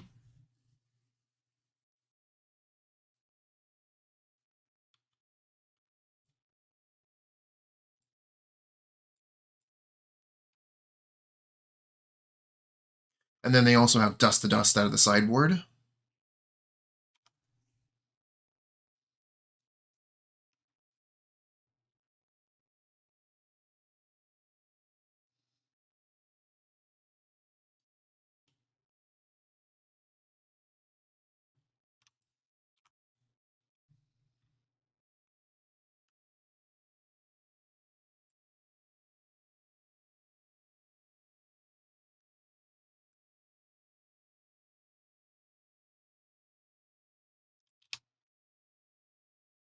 Find another Deadly Dispute. We can cast this for free now. And attack for 4.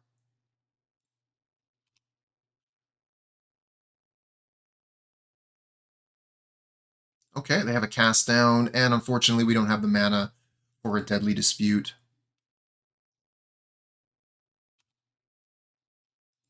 But we'll be able to get that back later with Blood Fountain.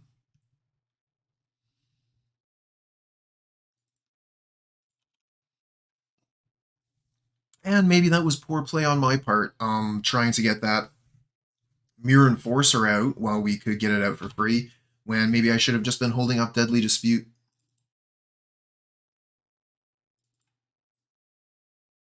Pauper Jumpstart with the follow. You subbed on Prime before you followed. I love that confidence.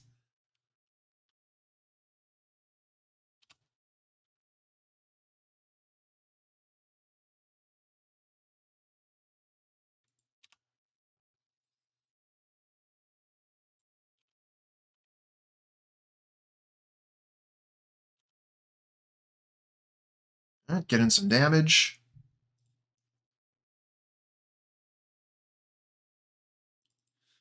Kind of want to. We played a land. I want to hold up this Deadly Dispute. If I play the makeshift munitions, I don't have Dispute up anymore. I want to dispute this Ichor Wellspring. Maybe I should have just done that in the main phase in case I drew Mirror Enforcer.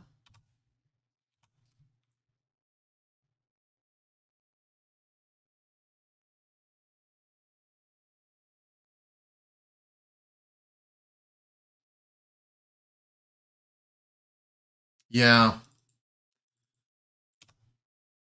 Well, I like that you're still with me, stream team, even though you put your points on disbelief. I appreciate that.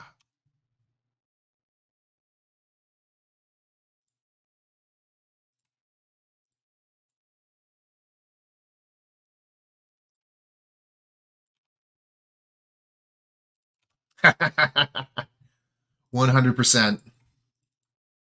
That is absolutely our next play. Play munitions targeting myself. They never saw it coming.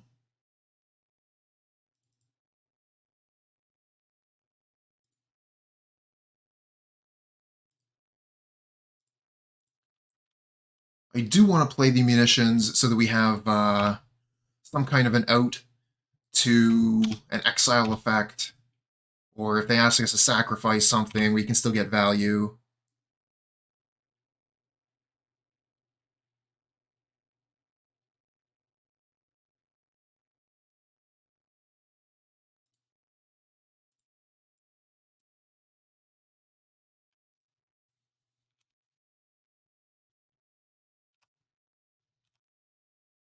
There's a lot of stuff on board.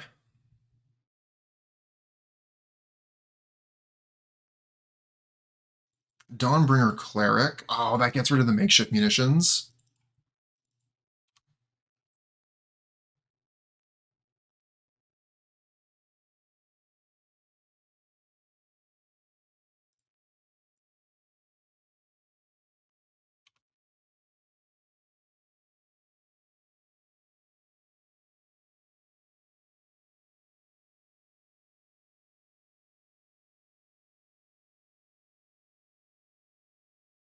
Very, very flexible card. Does a lot of really good things. I guess if we had not played the makeshift munitions there, they probably would have taken the Mirror Enforcer out of the graveyard.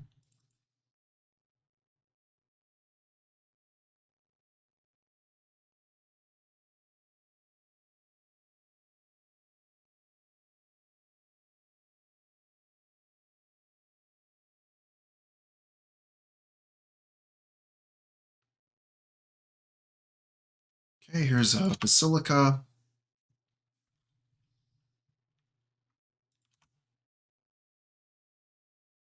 And pass back to Usaka.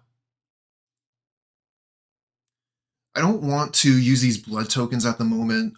We have the 2 mana up, and that might be preventing the opponent from casting a removal spell.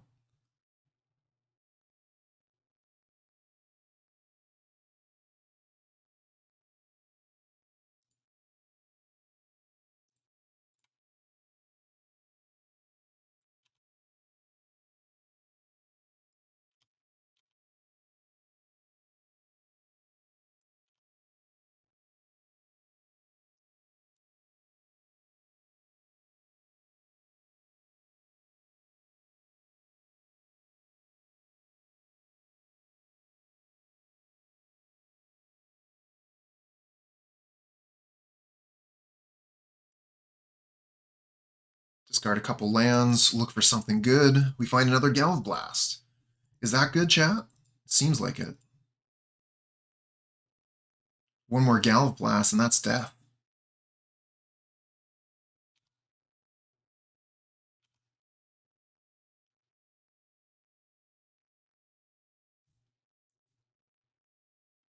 Too bad we still didn't have that makeshift munitions. Aw.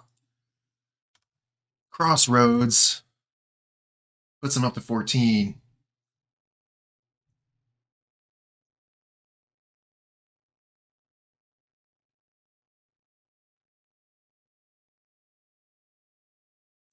So, what does the opponent have in store for us here? They do have a lot of mana. We're going to be able to Dawnbringer Cleric, take the Mirror Enforcer out of the graveyard. We do have the mana to Blood Fountain in response, get a 1-for-1 trade there, but that also taps us out.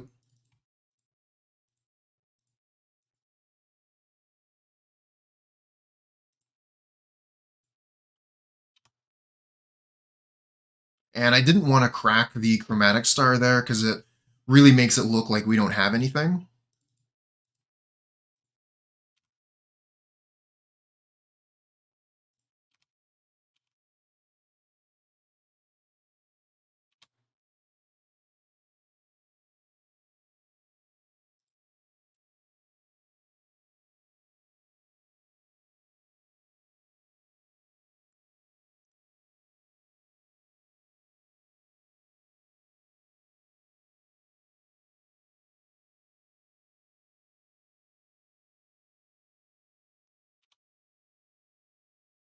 Find Gear Seeker.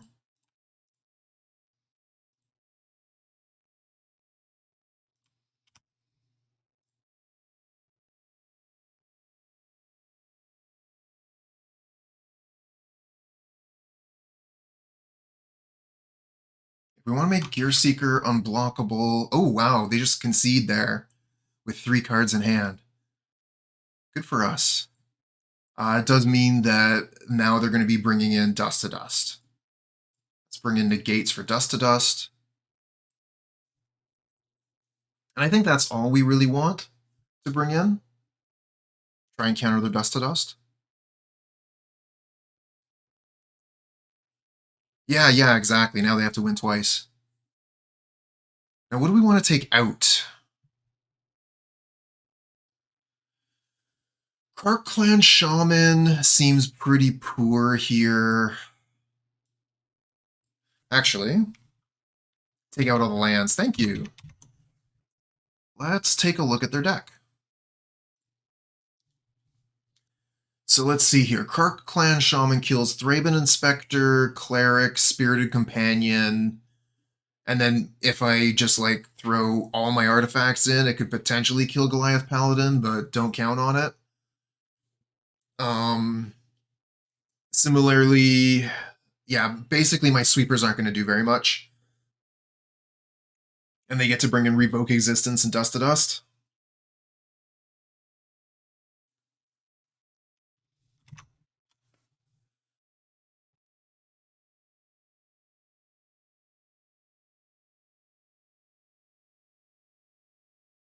I actually kind of like bringing in another cast down as well to give us another answer to the Paladin.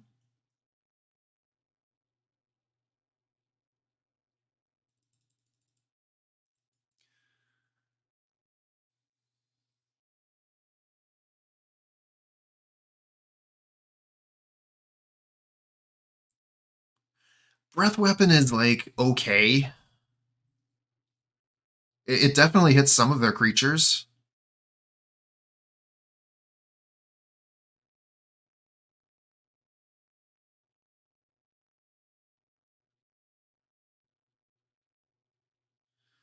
"45 seconds to take 2 cards out."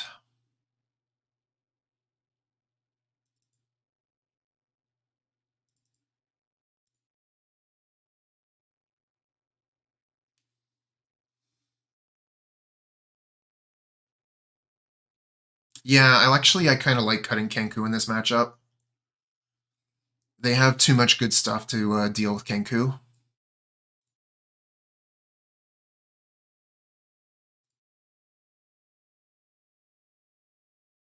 Hey, you love the Pauper? I love the Pauper too. You're in the right place. Thanks for joining us.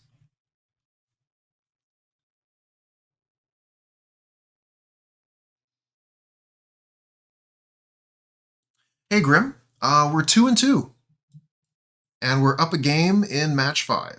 So looking to capture that positive league.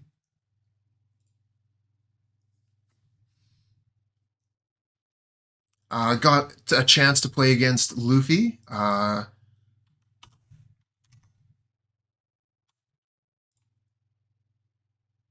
Luffy de Chapeau de Pala. So I got to play Affinity versus Luffy, which is pretty crazy. Hey, thanks for saying so, Fast Fast.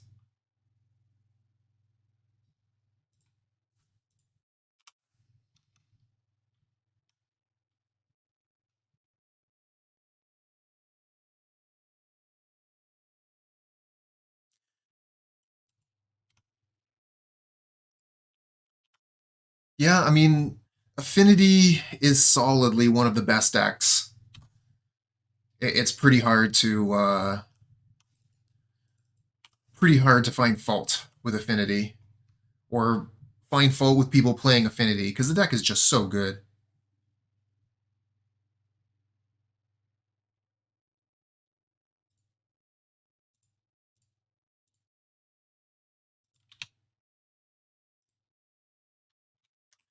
If we hold up the seat, it makes it look like maybe we have counter magic.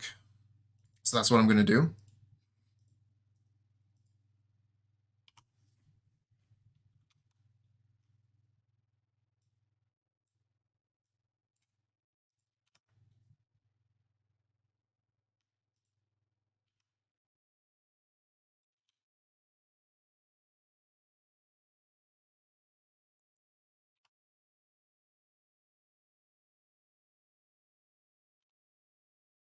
Hey, thanks for the follow, friend. Find another seat.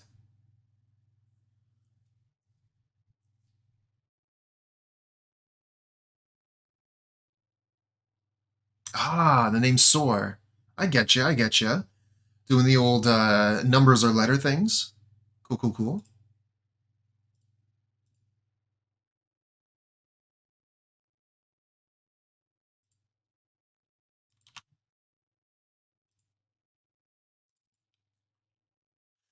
I really want to cast this thought cast, but if I do, maybe I just get hit by dust to dust.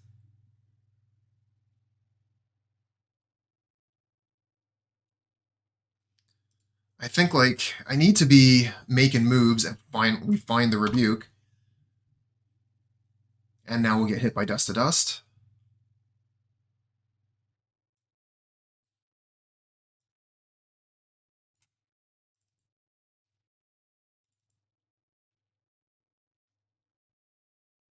Come on, no whammies, no whammies, no whammies. Big money.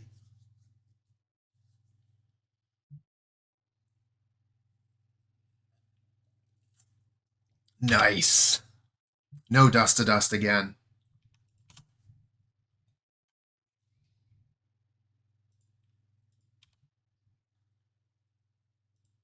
Yeah, their deck is Orzhov Ephemerate or Orzhov Initiative. Ah, the duress. The duress, though. They get to see our counterspell and potentially take it.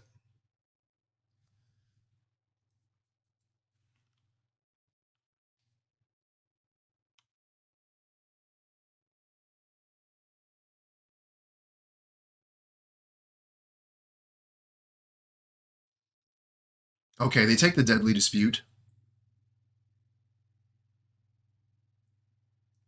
There's two initiative creatures, and they are both viable. Avenging Hunter is very good in Ponza and Black Garden. Find Negate.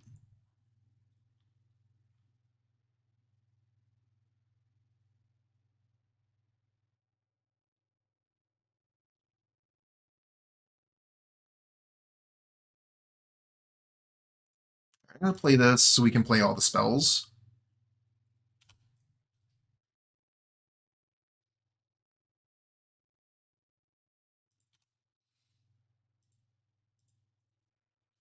So the question is, now they're tapped out. They don't have Ephemerate. I kind of want to Galv Blast their Overseer here, which is their best Ephemerate target. Stream team agrees.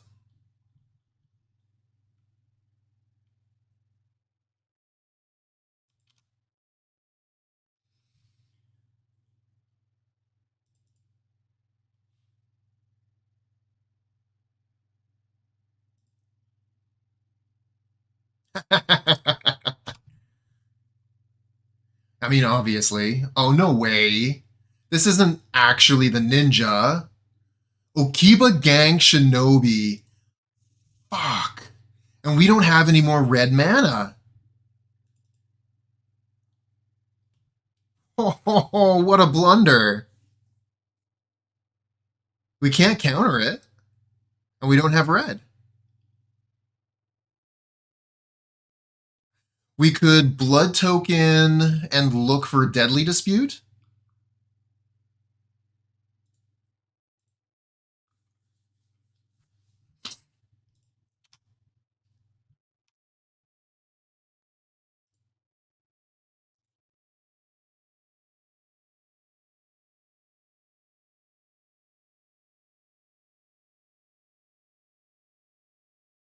Yeah, that's true. That's true. We also have Cast Down.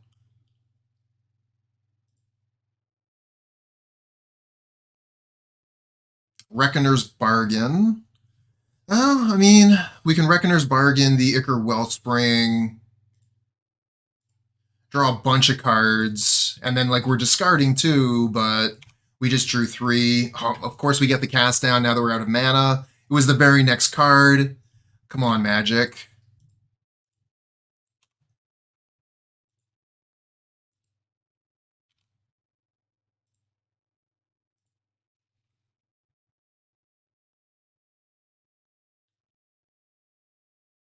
I think I'm going to want to Galv Blast this so we have the Cast Down for the Paladin.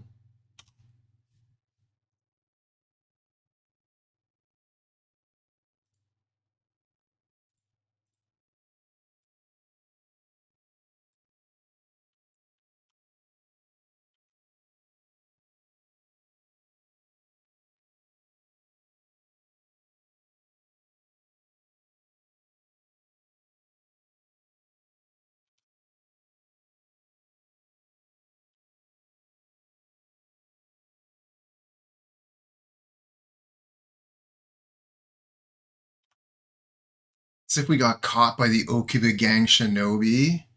One card off of the Cast Down. Get a Reckoner's Bargain instead of Deadly Dispute.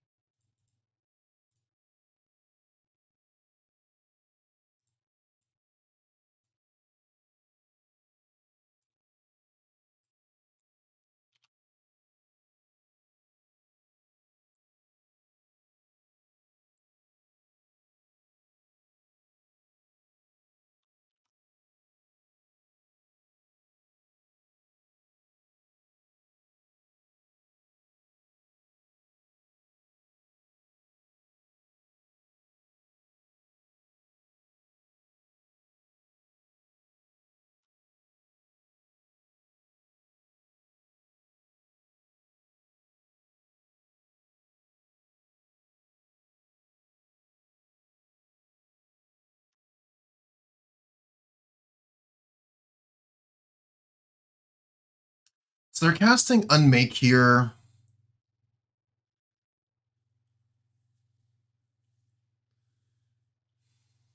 They still have 5 cards in hand.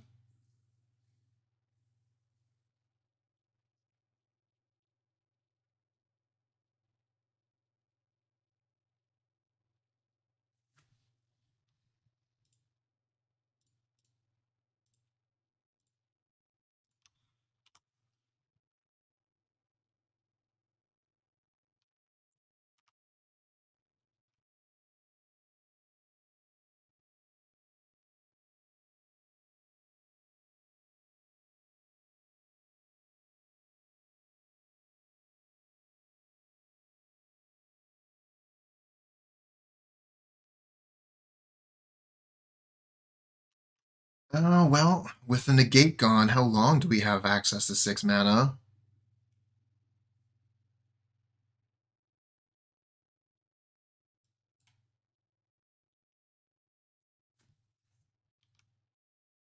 Okay, here's the Goliath Paladin. And they do have the 1 mana up, so if we try and cast it down, they do have access to Ephemerate.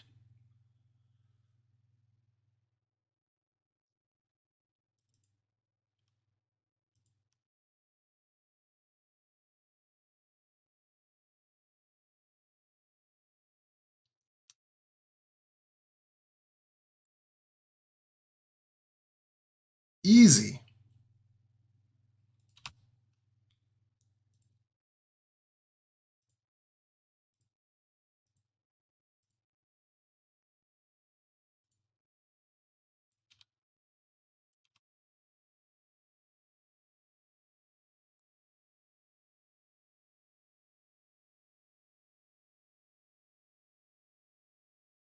Well, that's not bad.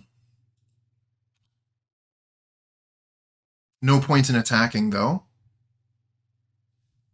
Goliath Paladin blocks the Gear Seeker all day.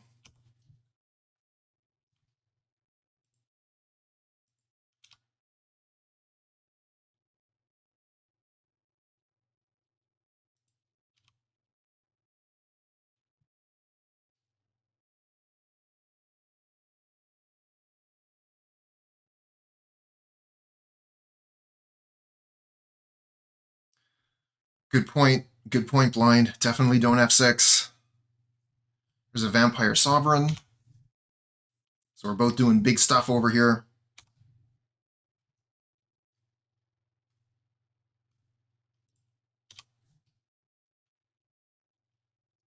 And they pass.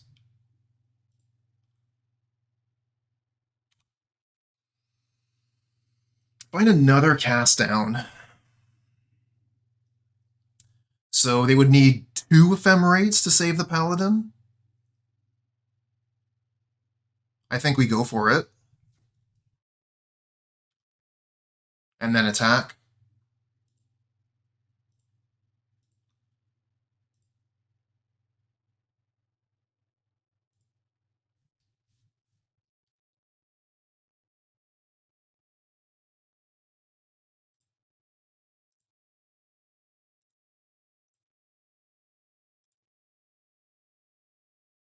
Oh, they don't have the double Ephemerate. Lucky us, lucky us.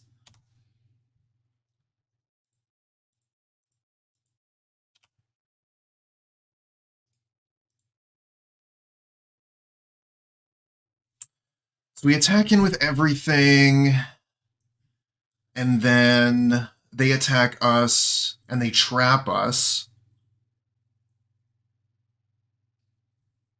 And we go to 5? I mean, we can't block the Vampire anyway, so might as well attack all.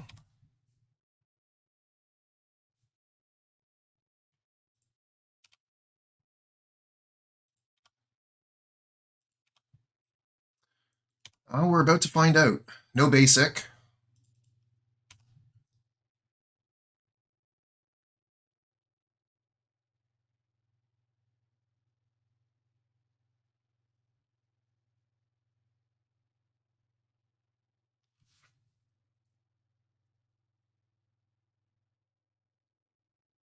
Oh yeah, that's true.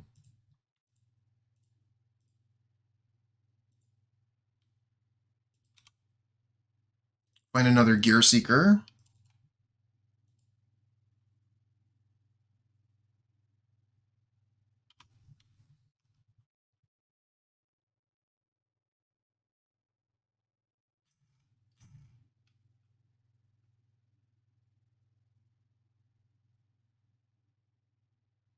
Dust to Dust our 2 4/4s.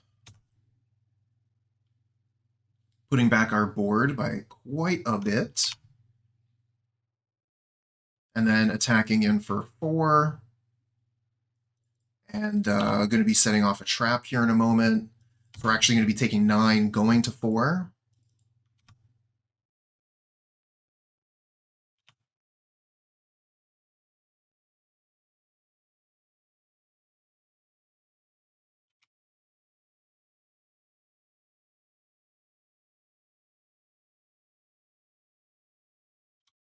Orzhov Basilica returns one of the Scoured Barons so the opponent can gain a life. And we find another Blood Fountain. Let's play this Wellspring. Find the Galv Blast, okay.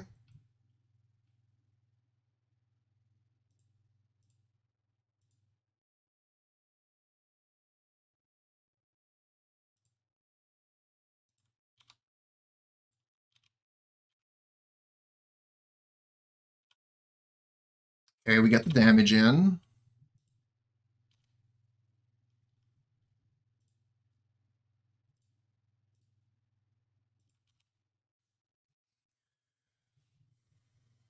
You're thinking, yeah, upkeep Galvanic makes a lot of sense. I'm wondering if I might want to play a Blood Fountain here before I pass back.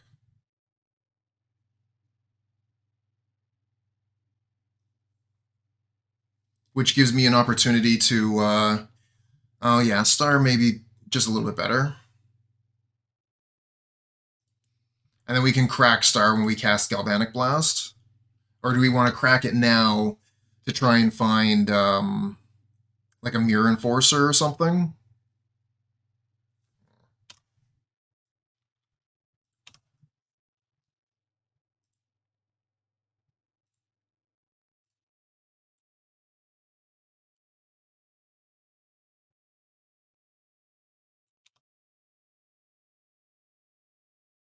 Find a Deadly Dispute.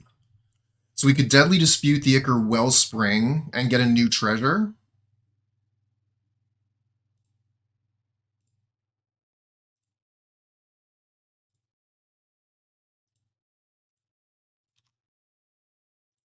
We would have found a Mirror Enforcer too.